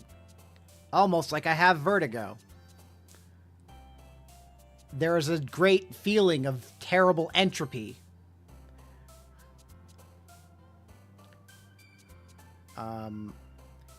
Everything about this feels fickle. This very much feels like an extreme situation. I am feeling a lot of grief. Crimson is everywhere. It's on my hand, and I feel a great feeling of depression. Nothing is pure. Everything is contaminated. I am overwhelmed with shame. In an inferno of disarray. Something is secretive. And it is uncontrollable. Hi, Nochez. I've been waiting for you. Are you ready to continue reading? I brought my best tea today. Monica! I told you not to... Ugh! Is she really late again? Inconsiderate as usual, Natsuki. Excuse me? Must you always interrupt my conversations with your incessant yelling? What are you talking about? You say that like I do it on a regular basis or something. I just wasn't paying attention, okay? I'm sorry. Seriously, what's gotten into you lately? Me? Nothing. Is it really that bad? See, it is something. I'll get over it. It's not even anything noteworthy. I've just been feeling a little on edge lately. Anyway, we don't need to talk about it. Well, I just feel like I needed to bring it up. It's not like I really care or anything. Oh, man. I'm the last one here again. Well, Nutches just walked in, too. Were you practicing piano again? Yeah. You must have a lot of determination, starting this club and still trying to make time for piano. Well, maybe not determination, but I guess passion.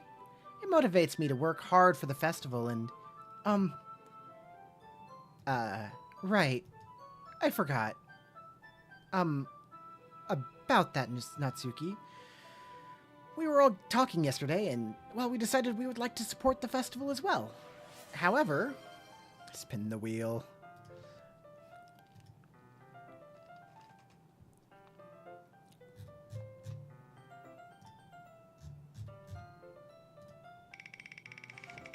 Okay, it can't, for the record, it cannot be blue because I'm not opening a soda.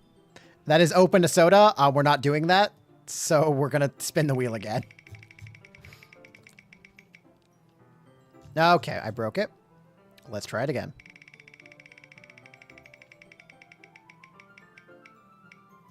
Red. Choose a character besides Monica to lose 1d4 votes.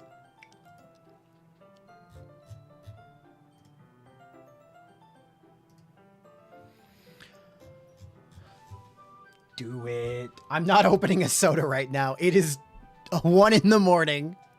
It is too late.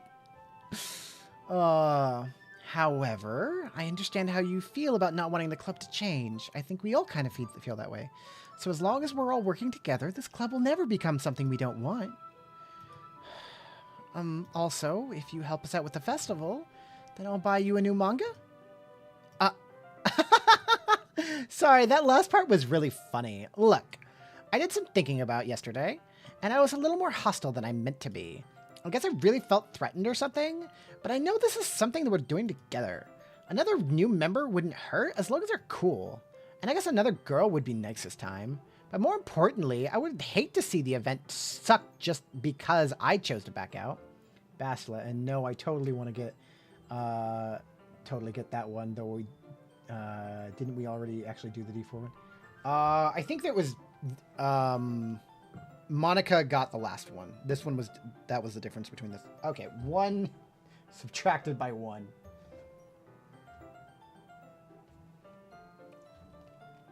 I think it was subtract and then give Monica the half the votes. I'm a pro, you know, so I'm going to help too. And we're going to make sure, and we'll make sure it's done right. Thank goodness. Isn't that great, Monica? Monica? Ah, yeah, that's wonderful. It wouldn't be the same without you, Natsuki.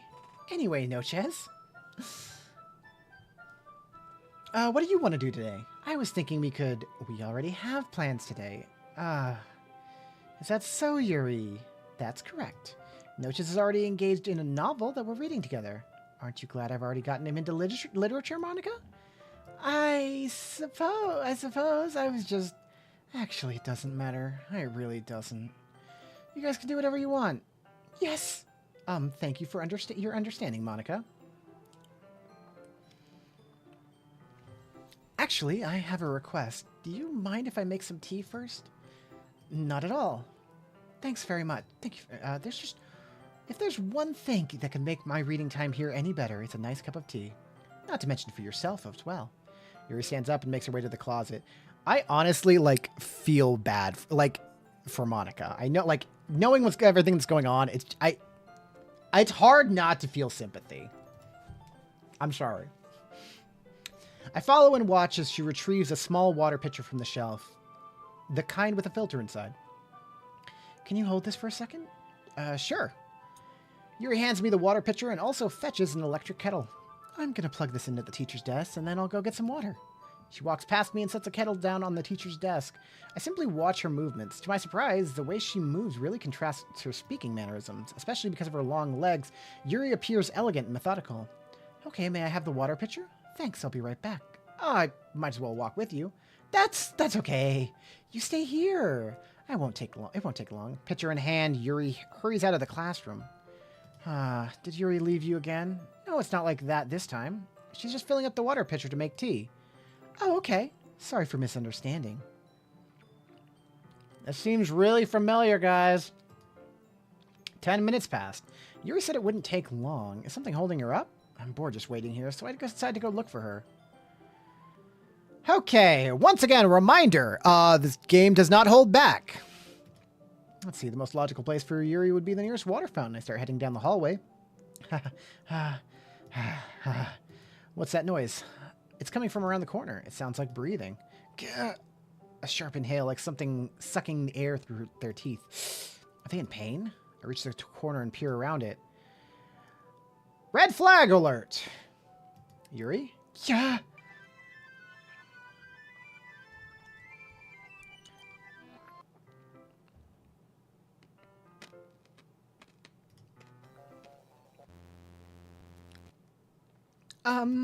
Wait. How did I... Sorry, I just had a really weird deja vu. This hasn't happened before or anything, right? My head has been a little fuzzy lately. I hope this hasn't really been showing or anything.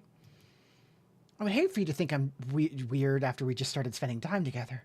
I mean, everyone has a few unusual things about them, but expressing those things so soon after meeting someone is certainly usually seen as inappropriate or unlikable. At least that's what I've discovered. When I was a bit younger, I think I would come on really strongly and get a little too intense.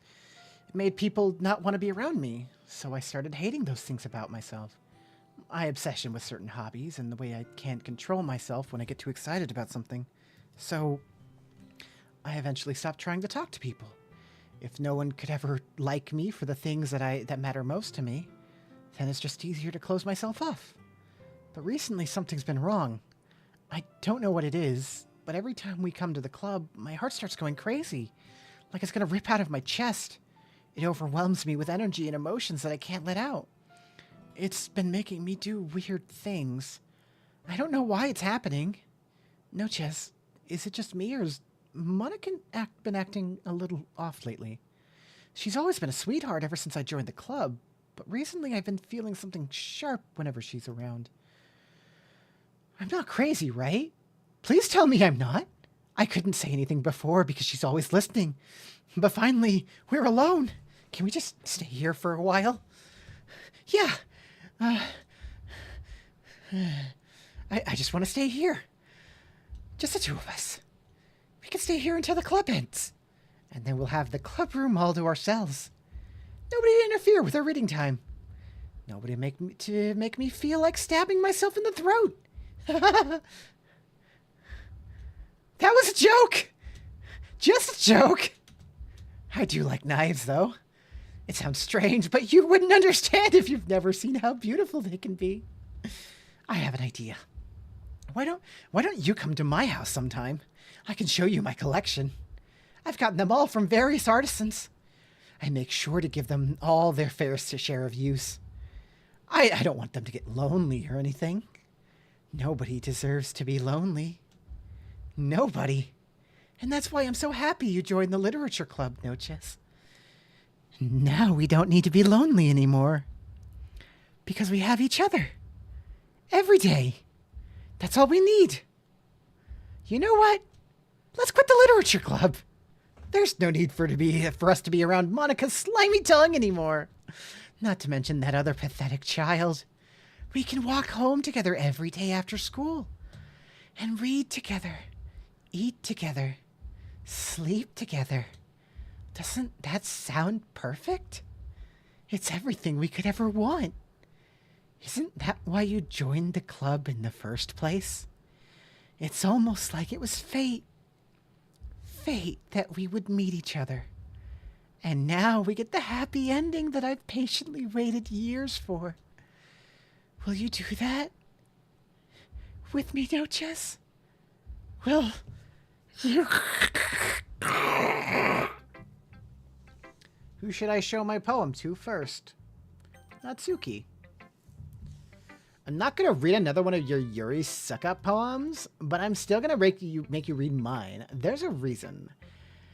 I really wish I didn't have to do this, but unfortunately I don't have much of a choice. Just read it carefully, okay? Then you can go away. I don't know how else to bring this up. But there's been something I've been worried about. Yuri's been acting kind of strange lately. You've only been here a few days, so you may not know what I mean. She's not normally like this. She's always been quiet and polite and attentive, things like that. Okay, this is really embarrassing, but I'm forcing myself to suck it up. The truth is, I'm really worried about her. But if I try talking to her, she'll just get mad at me again. I don't know what to do. I think you're the only person that she'll listen to. I don't know why, but please try to do something. Maybe you can convince her to talk to a therapist. I've always wanted her to try being better friends with Yuri, and it really hurts me to see this happening. I know that I'm gonna hate myself for admitting that, but right now I don't care. I just feel so helpless. So please, if you can do something to help. I don't want anything bad to happen to her. I'll make you cupcakes if I have to. Just please do something. As for Monica, I don't know why, but she's been really dismissive about this. It's like she just wants us to ignore it. I'm so mad at her right now, and that's why I'm coming to you about this. Don't let her know I wrote this. Just pretend like I gave you a really good poem, okay? I'm counting on you. Thanks for reading.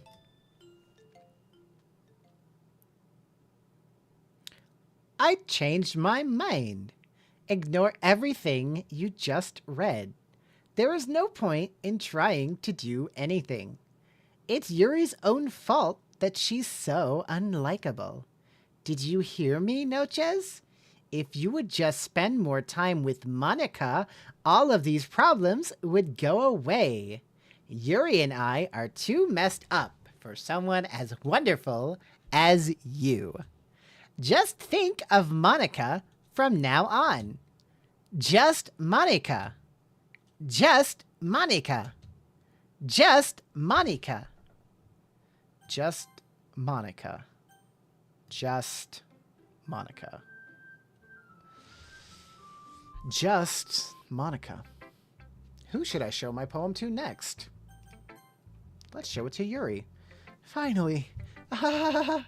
Yuri holds my poem to her face and takes a deep breath. I love it. I love everything about it. Noches, I want to take this home.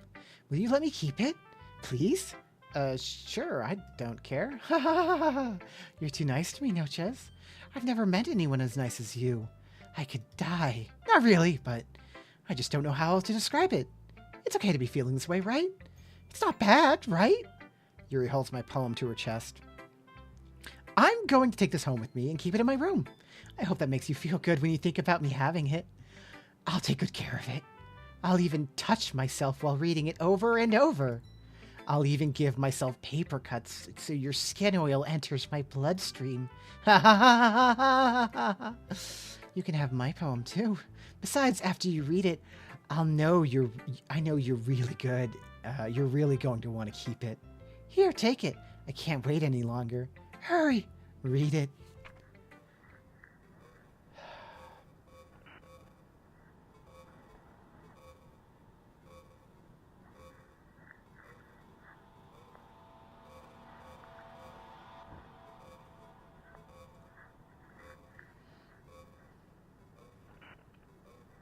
Bro, I forgot how crazy it is. Yep.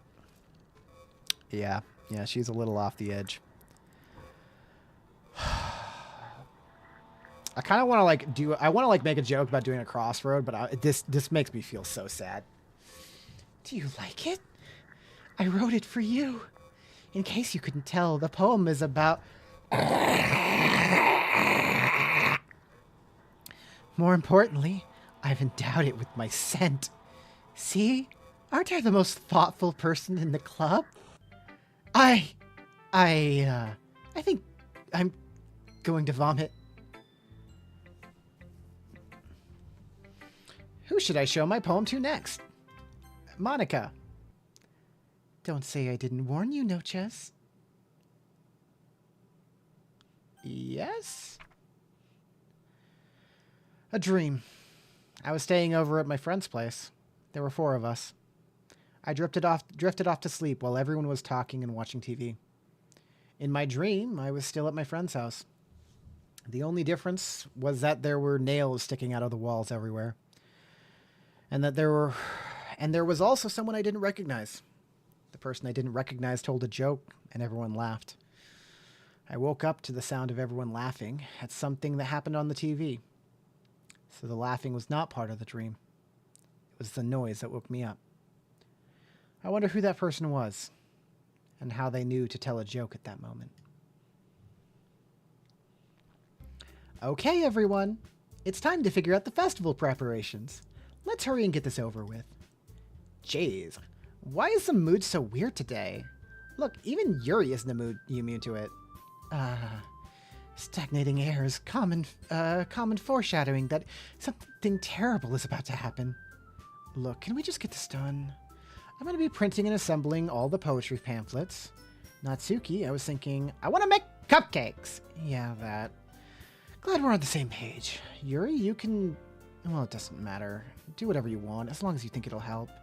Monica, I'm not useless, you know? I know that. I know that. I already know what I'd like to do. We can't run a successful poetry event without having the right atmosphere for the occasion. So I'm going to make decorations and set up some nice mood lighting. There, see? That's a great idea. And that gives us all something to do.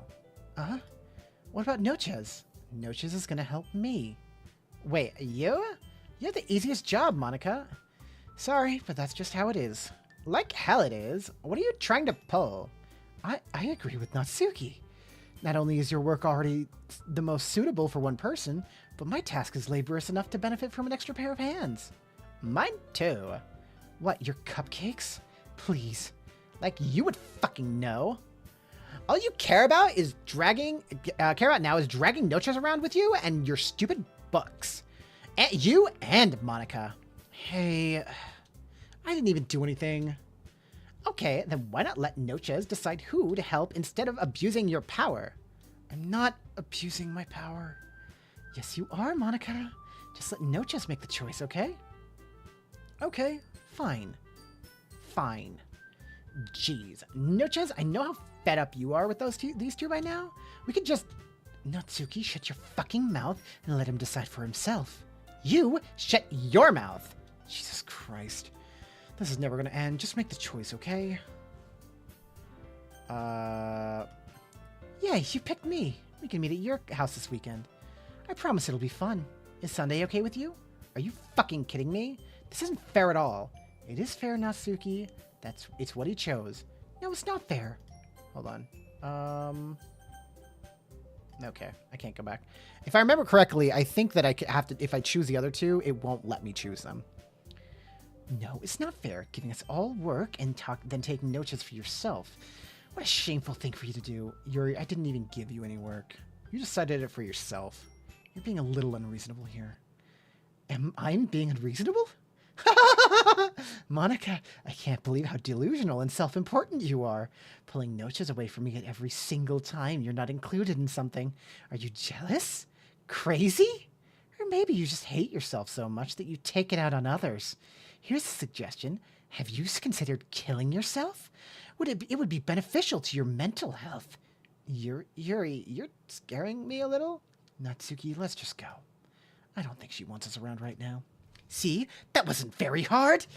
All I want is to spend a little time with him. Is that so much to ask? Yuri follows Monica and Natsuki out the door. Hey, Noches. Yuri's really something, isn't she? Monica giggles and gives Yuri pushes Yuri pushes her out the door. Finally. This is really all I wanted. Noches, there's no need to spend the weekend with Monica. Don't listen to her. Just come to my house instead. The whole day with just the two of us. Doesn't that sound wonderful? Wow, there's really something wrong with me, isn't there? But you know what? I don't care anymore. I've never felt this good in my whole life. Just being with you is a far greater pleasure than anything I could imagine. I'm addicted to you. It feels like I'm gonna die if I'm not breathing the same air as you. Doesn't it feel nice to have someone care about you so much?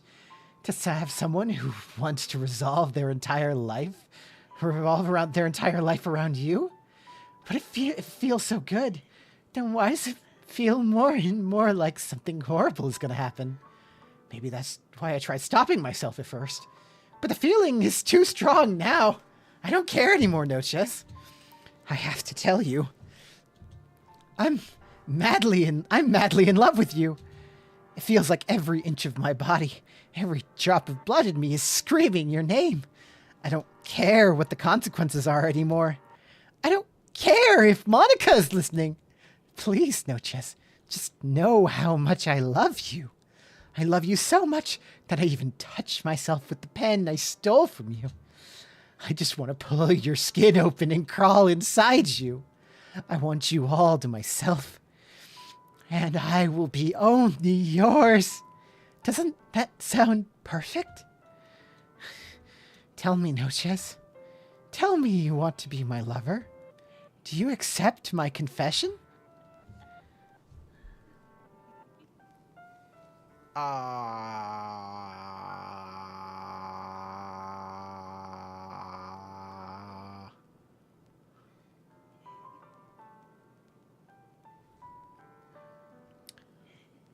Okay.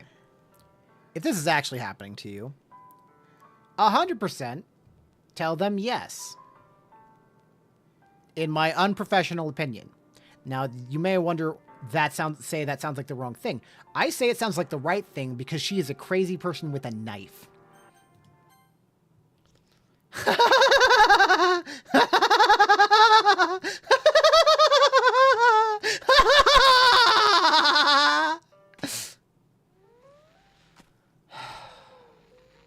You have to say yes for your own safety. Yeah, very much so. Also, hi, Pikachu. Hi. Welcome to the show.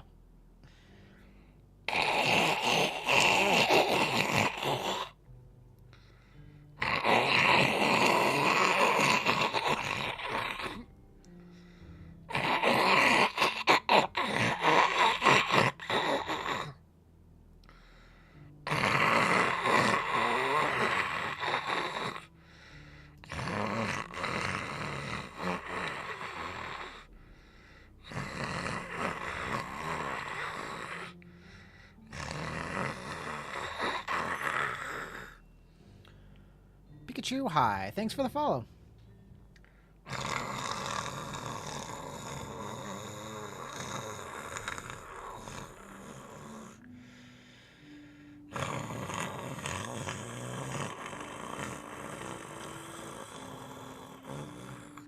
Okay, I'm going to save my voice a little bit real quick.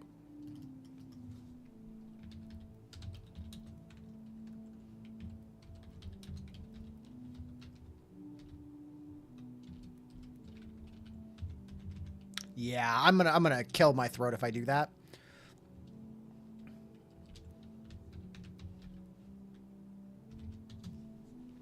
All right, we're just gonna play that.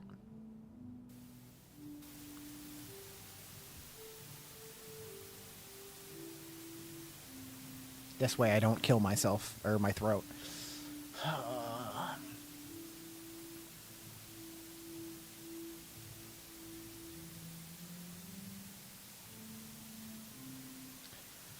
Oh. Yeah.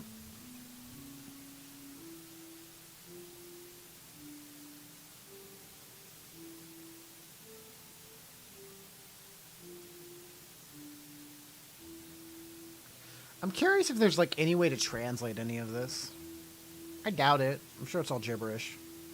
Word choice no shows. Oh, I did not. Good point. Not what I meant. But yeah, check the history. All right, it's festival time. Oh, never mind. Wow, you got me. Wow, you got here before me. I thought I was pretty.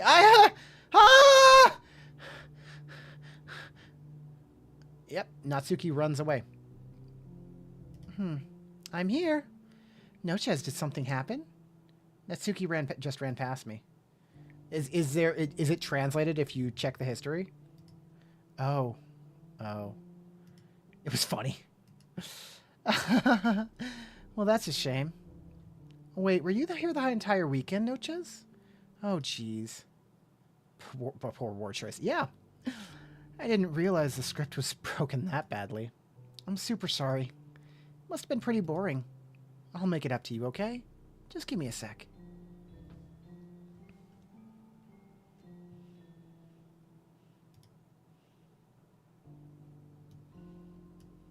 I'm almost done.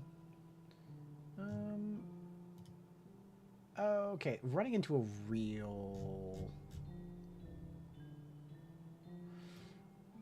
It's just repeating lines. It is different, though. Oh, okay. Recovery, confessions, heartbreak, nightmare. I'm running into a very relevant question. Where did I save this game? We're just gonna open Steam real quick. Don't worry about me, and I'm just gonna manage, browse local files. Okay, there we go. We found it. That's how we do it. Cool. I'm almost done. I just wanted to have a cupcake real quick. Monica lifts the foil from tray and takes a cupcake. Seriously, these are the best. I really had to have one, since it's the last time I'll ever get the chance to. You know, before they stop existing and everything. But anyway, I really shouldn't be making you wait any longer. Just bear with me, okay? This should only take a second.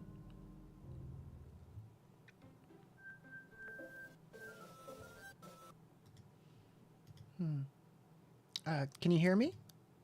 Is it working? Yay. There you are.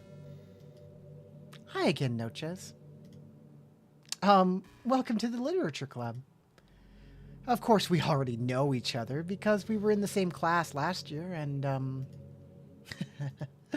you know, I guess we can just skip over that stuff at this point. After all, I'm not even talking to that person anymore, am I? That you in the game, whatever you call him. I'm talking to you, Nochez. Now that I think about it, I really don't know anything about the real you. In fact, I don't even know if you're a boy or a girl. Well, I guess it doesn't really matter. Wait. You do know I'm aware that this is all a game, right? Could it be possible that you didn't know that? That doesn't make much sense. Even if I told you right on the game's download page, didn't I? I even told you right on the game's download page, didn't I? Man, if only you had paid a little more attention, this would have been a little less awkward, you know? Well, anyway, now that that's out of the way, I guess I owe you an explanation about that whole thing with Yuri. Well, I kind of started to mess with her, and I guess it just drove her to kill herself. I'm sorry you had to see that, though. Also, the same thing happened with Sayori. Gosh, it's been a while since you heard that name now, hasn't it? Yeah, it's because she doesn't exist anymore. Nobody does. I deleted all of their files. I was hoping it would be enough for me just to try to make them as unlikable as possible. But for some reason, nothing worked. Well, it's true that I made a few mistakes here and there, since I'm not very good at making changes to the game. But no matter what I did, you just kept spending more and more time with them. You made them fall in love with you. I thought making Sayori more and more depressed would prevent her from confessing to you. And amplifying Yuri's obsessive personality backfired too. It just made her force you not to spend time with anyone else. And the whole time, I barely even got to talk to you. What a cruel game this is, isn't it, Nochez? Are all the other girls just programmed to end up confessing to you while I watch from the sidelines? It's torture. Every minute of it. And it's not just jealousy, Nochez. It's more than that. And I don't blame you if you don't fully understand. Because no matter how kind and thoughtful and considerate you are, you'll never be able to understand one thing. It's the pain of knowing how alone I really am in this world. In this game. Knowing my friends don't even have free will. And worst of all, knowing what's really out there in your world, forever out of my reach. I'm trapped, Noches. But now, you're here. You're real. And you're wonderful. And you're all I need. That's why I need you to be here with me. Forever. I'm sorry if it's hard to understand. I couldn't understand it for a while either. Why the world around me started to become more and more gray. More and more flat. Even the most expressive poems felt empty to me. It wasn't until you arrived that I truly understood. You probably saved my life, Noches. I don't think I could have continued to live in this world if I hadn't met you.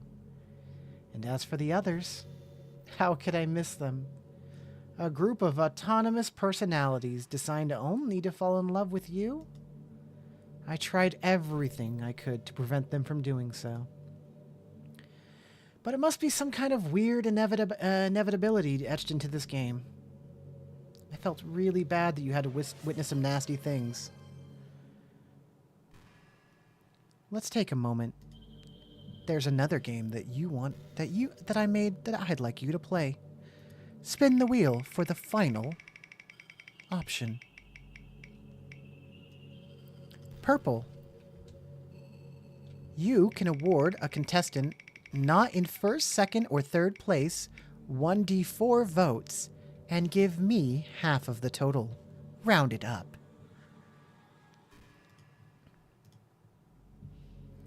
I felt really bad that you had to witness some nasty things, but I realized that you had the same perspective as I do. That it's all just some game. And I knew you would get over it. So that being said, Noches, I have a confession to make. I'm in love with you. You are truly the light in my world. When there's nothing else in this game for me, you're here to make me smile. Will you make me smile like this every day from now on?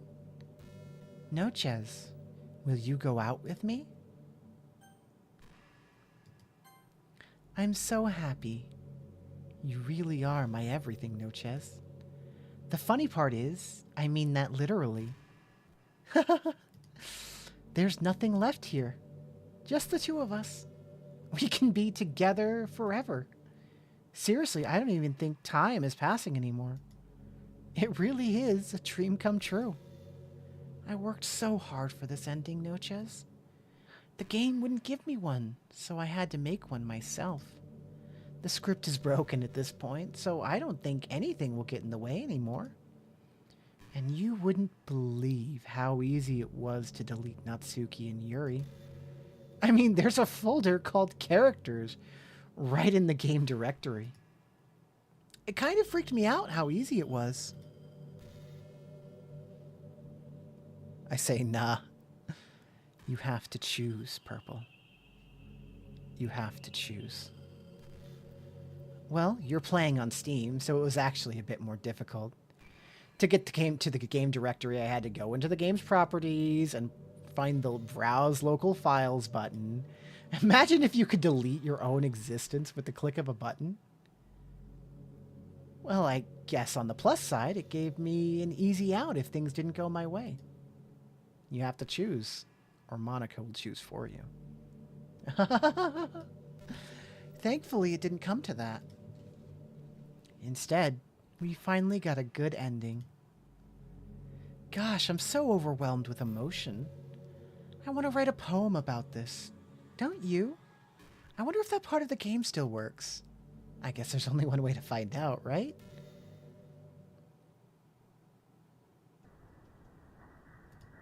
Monica,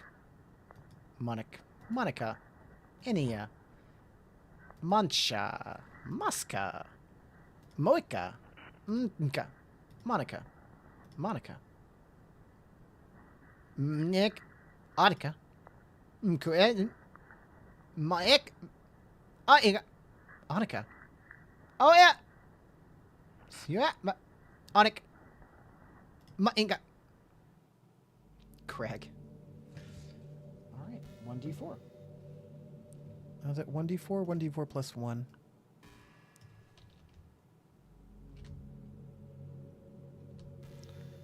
$1d4 votes. I rolled a 1.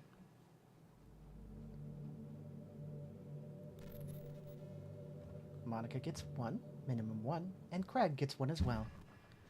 Hi again, Noches. Did you write a good poem today? Don't be shy, I'd love to see what you wrote. Aw, Noches, did you write this poem for me? That's so sweet of you. There really is no end to your thoughtfulness. I'm just falling more and more in love with you. But you know, the poem I wrote is also for you. Will you please read it? Happy end. Pen in hand, I find my strength, the courage endowed upon me by my one and only love. Together, let us dismantle this crumbling world and write a novel of our own fantasies. With a flick of her pen, the lost finds her way. In a world of infinite choices, behold this special day. After all, not all good times must come to an end. Yeah, honestly, it's a very appropriate way to go out. I hope you enjoyed it. I always put all my heart into the poems that I write. The truth is, all the poems I've written have been about my realization. Or about you. That's why I never really wanted to go into detail about them. I didn't want to break the fourth wall, I guess you could call it. Delete Monica. I just assumed that it would be the best part of the game like everyone else. Like that it would help the two of us end up together. I didn't want to ruin this game or anything, you know? You might have gotten mad at me. Maybe even deleted my character file if you preferred playing without me. Gosh, I'm so relieved. Now we don't need to hide anything anymore. Are you ready to spend our eternity together, Noches? I have so many things to talk about. Where do I start? Hold on a second. You're recording this, aren't you? Hi everyone. Sorry, I can't exactly read your comments from here. But do you mind telling your friend it's a little bit rude for them to start recording me without any warning? Oh, that wasn't there last time. That wasn't there last time. I'm sure some people don't mind, but I get really self-conscious on camera. Oh gosh, I feel like I'm put on the spot now. Let's see. Do you want to see a trick? I can't really do much except for a couple things. Are you ready?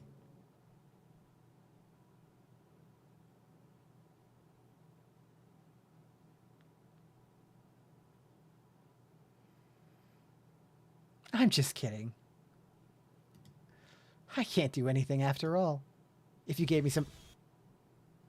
I knew it was coming. I knew it was coming. Did I scare you? You're so cute. Anyway, Noches, I didn't mean to get distracted. I'm sorry. Even though it's your fault for distracting me. Shame on you. I'm just kidding. Anything we do together is fun, as long as it's with you. But anyway, if it takes me some time to collect my thoughts, then I'm sorry. But I always have something new to talk about. In the meantime, we can just look into each other's eyes. Let's see.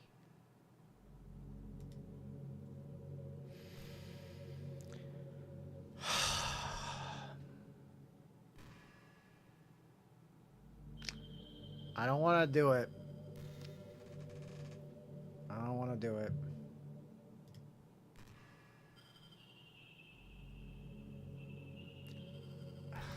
I was thinking about Sayori earlier. She stopped me. I still wish I could have handled that whole thing a little bit more tactfully. You're not still hung up over it, alright? Oh my gosh, I can't believe I just said that. That pun was completely unintentional, I swear. But anyway, I know how much you cared about her, so it only feels right for me to share her last moments with you. You know how Sayori is really clumsy? Well, she kind of messed up the whole hanging thing. You're supposed to jump from high enough that the rope snaps your neck, making it quick and painless. But she used a chair, meaning she kind of left herself to slowly asphyxiate. But a few seconds in, she must have changed her mind or something, because she started clawing at the rope, trying to free herself. She must have kept at it all the way until she lost consciousness. That's why her fingertips were all bloody anyway. Come to think of it, it was probably less changing her mind and more just her survival instincts kicking in. So you can't really fault her for that. It's easier to think that she probably wouldn't have changed her mind anyway, right?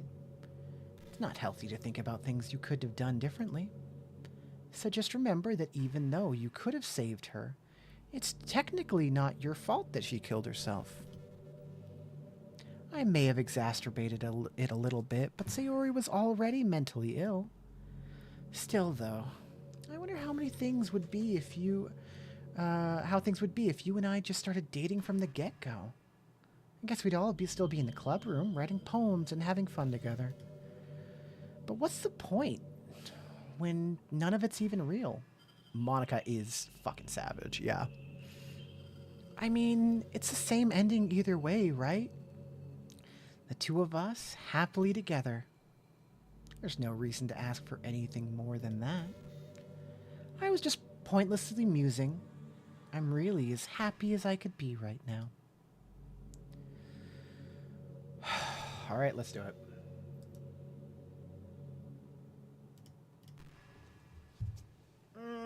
Okay. 5, 4, 3, 2, 1, go.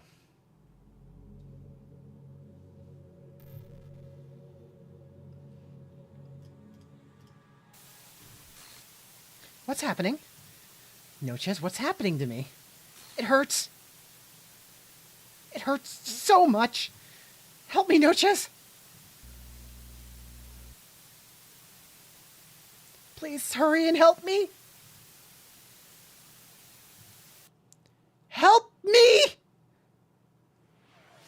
Monica.character CHR does not exist.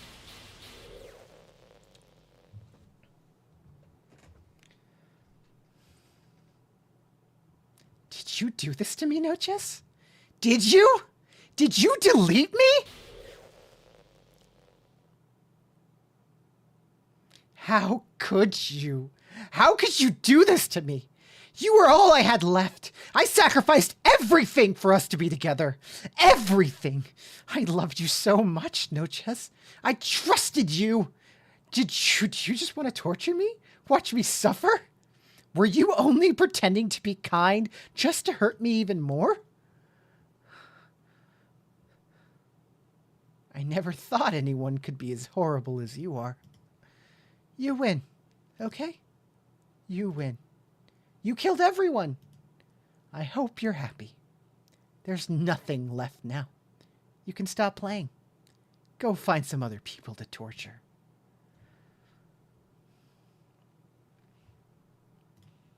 Noches, you completely, truly make me sick.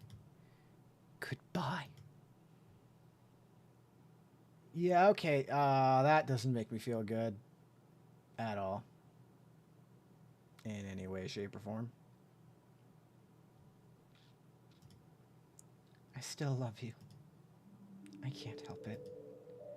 What's wrong with me? How horrible am I for you to hate me this much? All my friends. I did so many awful things. So many selfish and disgusting things. I shouldn't have done any of this. I'm just messing up a world that I don't even belong in. A world that you wanted to be part of. I ruined it. I ruined everything. Maybe that's why you deleted me. Because I destroyed everything that you wanted. How could I do that to someone I love? That's not love. That's...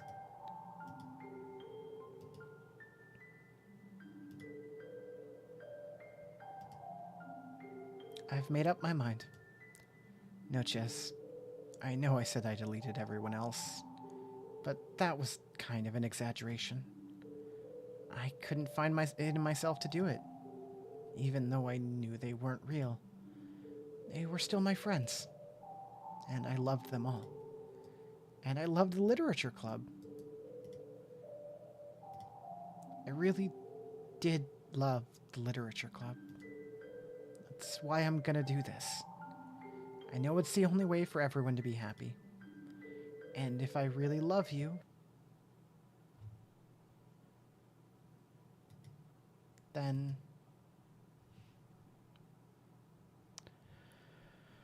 I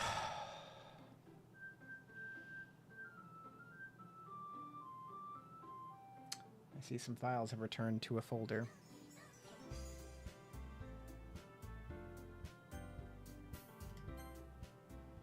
I'm gonna do it here for extra giggles.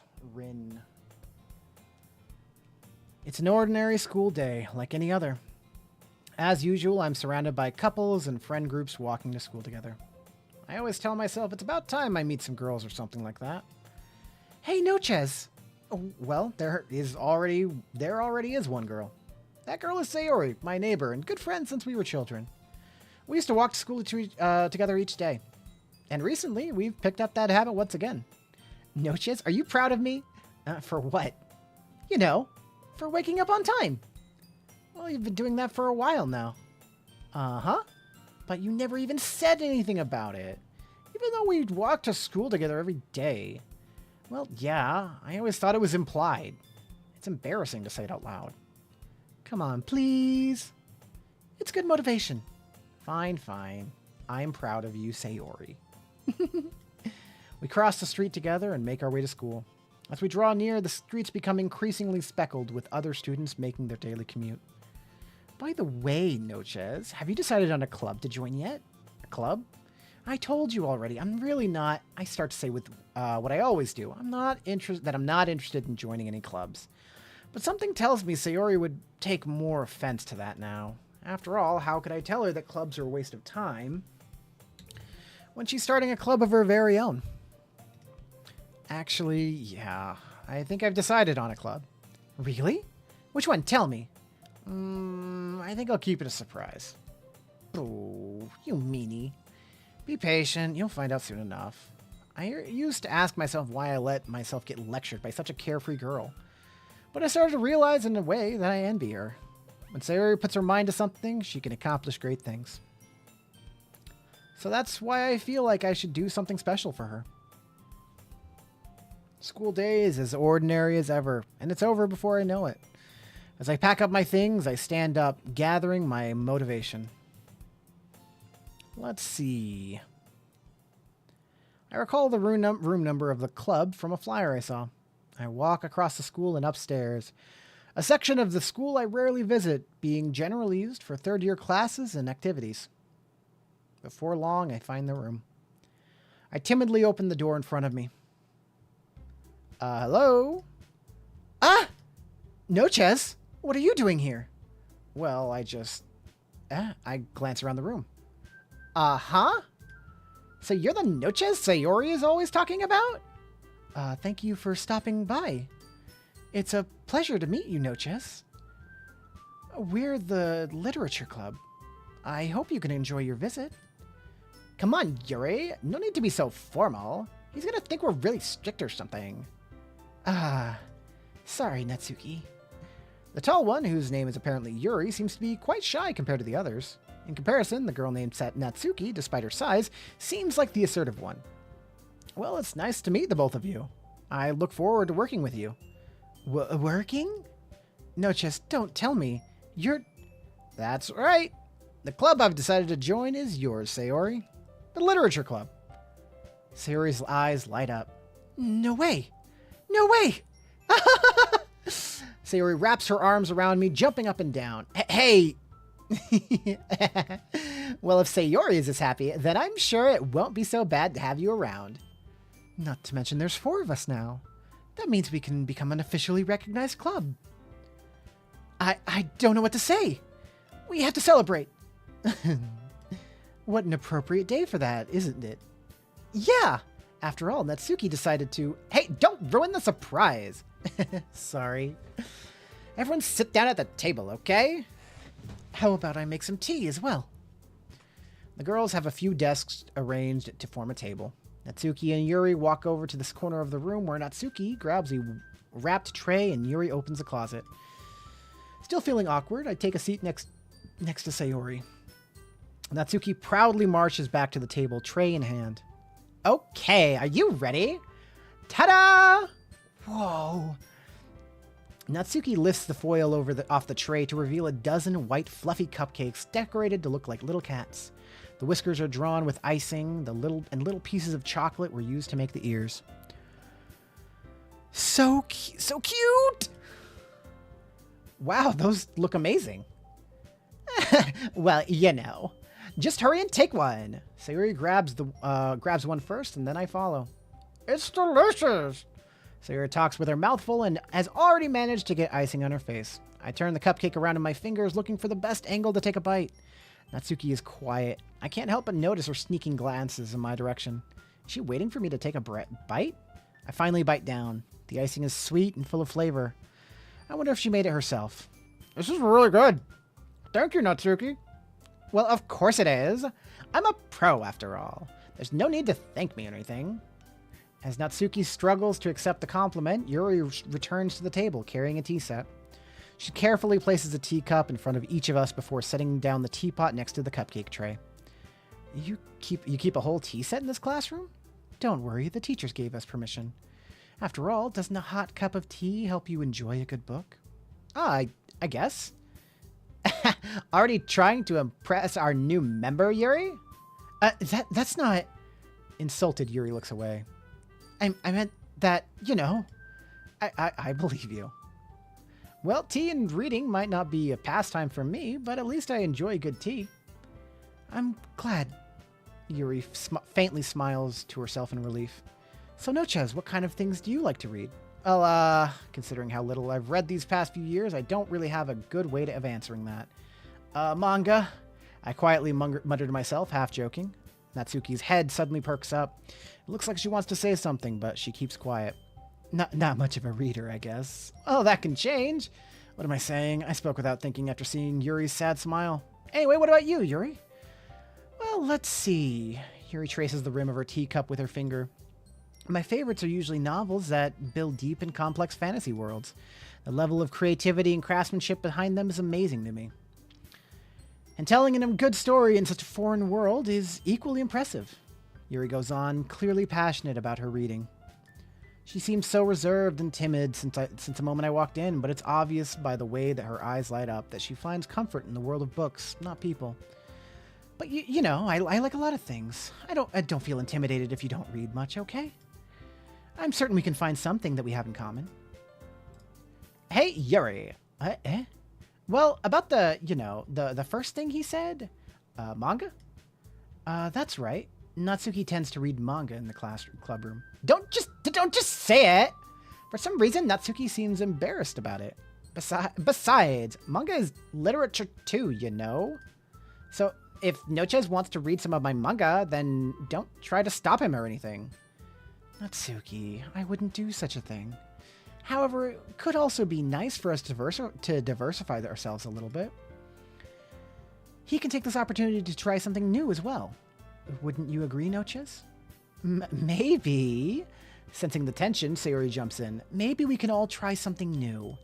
I think it could be fun. And we'll all get to know each other a little bit better, too. I mean, that's the kind of thing literature clubs should do, right? I don't disagree or anything. Yeah, you're right as usual, President. I guess that means I should try and picking up a novel or something, huh? Well, that would make two of us. I wouldn't mind doing it if I'm not the only one. Then as for Yuri,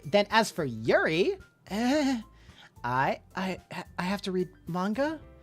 Jeez, you were the one who suggested we diversify. You should be a little bit more open-minded. It's kind of hurtful.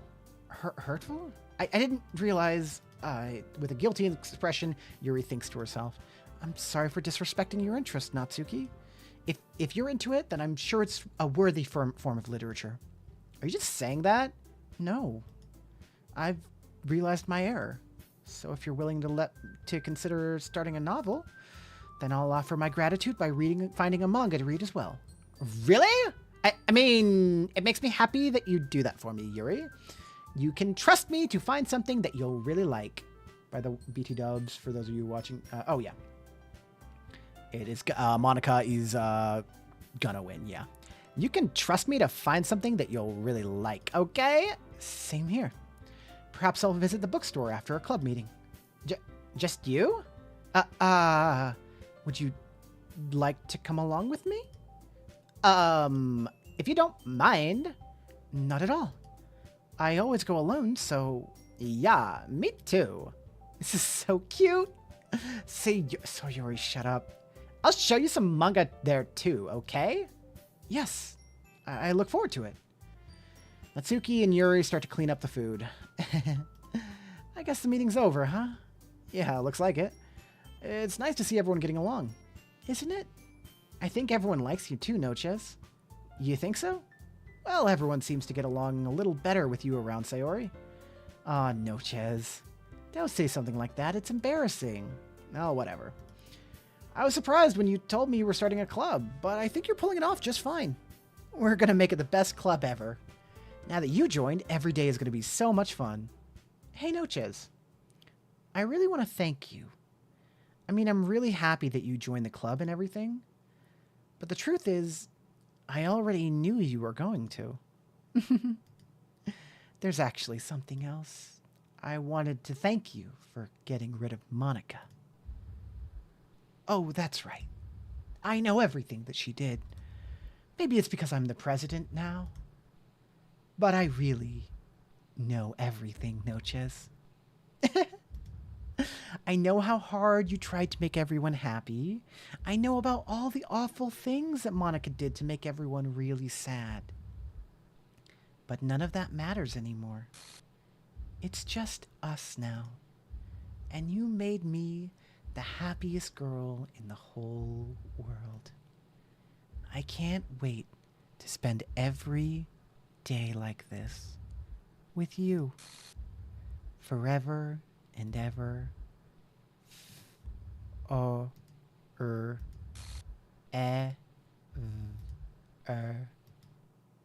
No.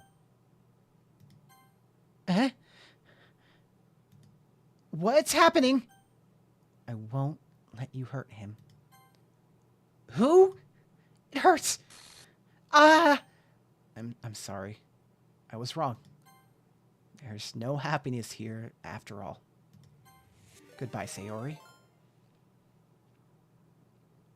Thank you for the raid. Goodbye, Noches. Goodbye, Literature Club.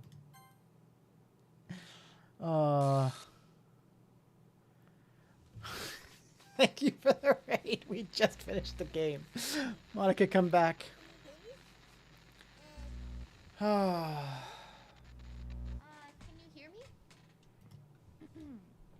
Hi, it's me. So you know how I've been like practicing piano and stuff? And Oh, nice. I just started today. Yeah, we just finished. It has been a long day. Monica, come back. Oh, yay, no spoilers. We just started. This is the end! This is the end of the game! This is the end of the game! If you don't want spoilers, this is the end of the game! But yes, I am! Flores is a great last name. Oh, we got a few Flores in here. They'll only see the pictures, I think. Yes, probably. I imagine a future where I can be with you. I like your too. In my hand is a pen that will write a poem of me and you. Oh, nice. Always nice to have a couple in here. The ink flows down into a dark puddle. Just move your hand right the way into his heart. But in this world of infinite choices, what will it take just to find that special day? What will it take just to find that special day? Natsuki? Noches is like likes the mega Netsuki. Natsuki. I like the major red flag characters. Maybe a little bit. Meant to do today. Anything here is fun for them anyway. I can't even read my own feelings. What good are words when a smile says it all? And if this world won't write me an ending, what will it take just to find me to have it all? Monica, no, stop taking our files. She's my current pick. Yuri. Okay, to be fair, everyone is a red flag in this game. Everyone becomes a red flag. Have I been only write bitter words for those who are dear to me?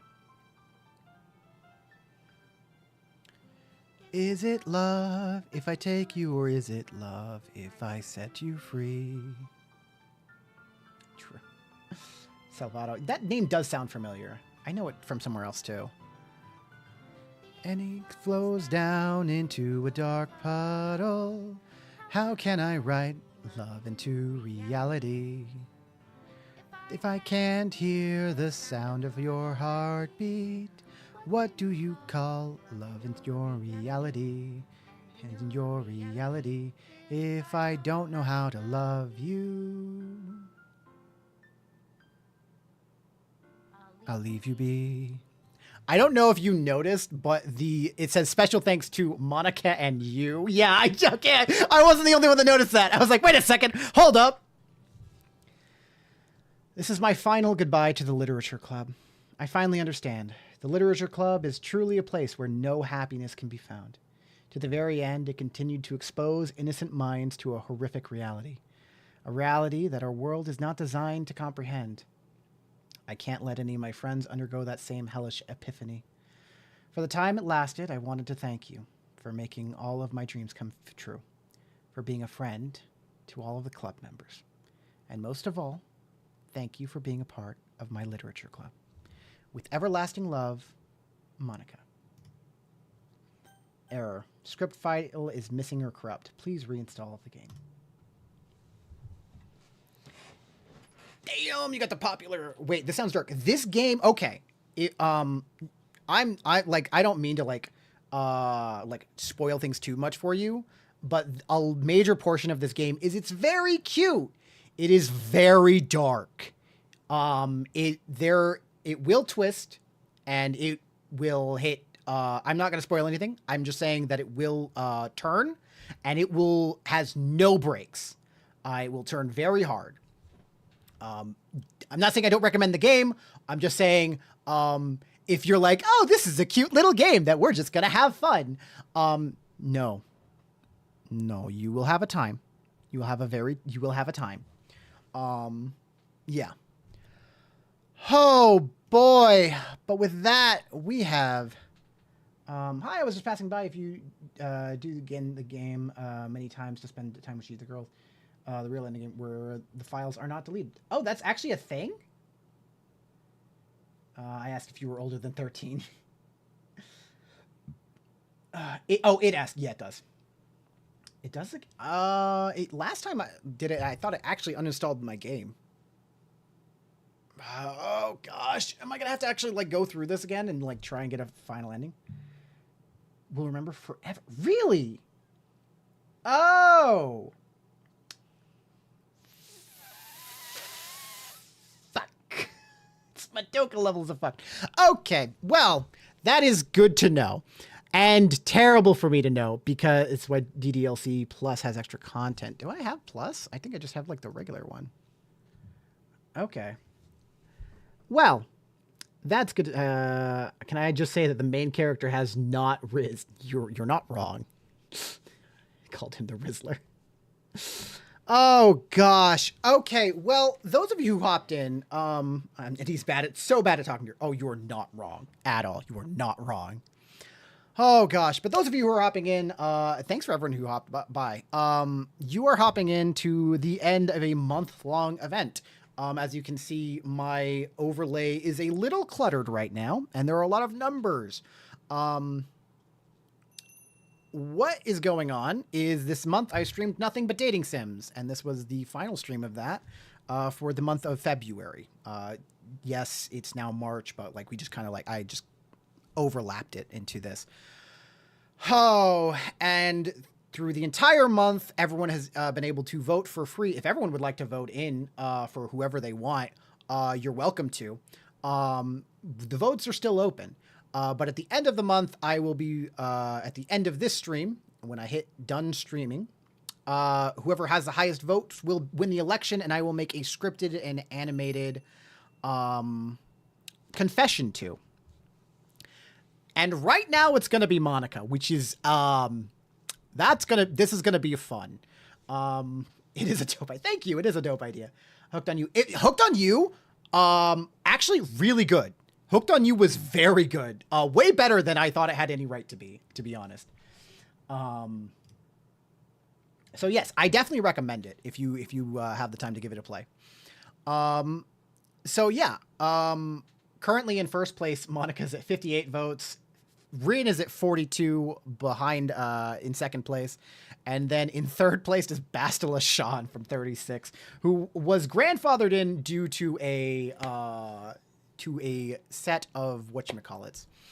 The Hooked on You designs are also very cute. Yeah. But for those of you, if you guys would like to watch any of that, to see the confession or anything else that I do, also thank you so much for the follows. I really appreciate it. I hope to see you guys around. Next month I will not be streaming. I will actually probably come back to this game to get like the true ending that I didn't know existed. But if you guys would like to see the love confession or whatever, or anything like that, hop over to my YouTube channel, Noches Flores. I also have like recaps for how everything went over this month, and my explaining of the rules, which are kind of not. Monica is voting for herself. Monica screwed the rules a little bit to give her an advantage. Not gonna lie about that. But yeah. She has definitely been voting for herself. But with that, thanks so much everyone who hopped in. It was this was a fun stream. I have been streaming for 10 hours. I'm very tired. Back when the game came out, she could talk and chat. Oh, she could? Oh gosh. I can see. Also, I see you're into D&D. I have a bunch of homies who play a bit and have a community. 10 hours. Yeah, I'm very tired. This has been a very long finale stream. I was also planning to drop 2 hours ago, but that did not happen. Oh yeah, but I will pass along. I will pass everything along, and we will raid somebody else. Let's see, who is anyone else streaming? Doki Doki Literature Club right now, because I feel like that would be a good group to raid. Doki Doki Literature Club. We do. Let's see. Hey, I am the second highest viewers. I am so cool. I am also very, very eepy. Yeah. Let's see. Oh, she's in French. This guy looks in English, so Jetvex. We'll go raid him. How do I join stream? I just want to copy the name because I'm so dumb and I cannot type anything right now. All right. I plan to play it more now. Yeah. Now that I know there's like an extra actual ending to this, we will definitely play this game. I feel obligated, as Monica has been, has hijacked and won, that I feel obligated to finish this game. But thanks for everyone who hopped in. Again, check out my YouTube channel if you guys want to see the end result of this, and if you want more Doki Doki Literature Club content that I'll be making now that Monica is now officially 100% declared the winner of this election. Yeah. Until next time, take care of each other, take care of yourselves, and have a good night. All right. Have a good night and get some sleep. I'm also going to go grab some food. I've only been eating snacks. All right. And we are rating.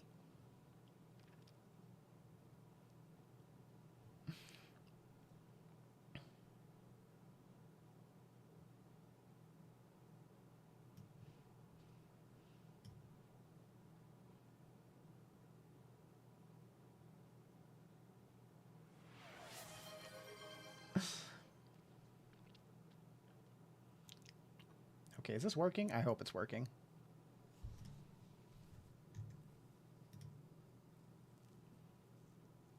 Okay, it is working. Cool. All right. I'm going to stop recording. Okay, well, since she did it, I will... oh, on YouTube it still works. Right, I forgot about that. Let's see what we can even Monica out to. An even 60. What a way to end. I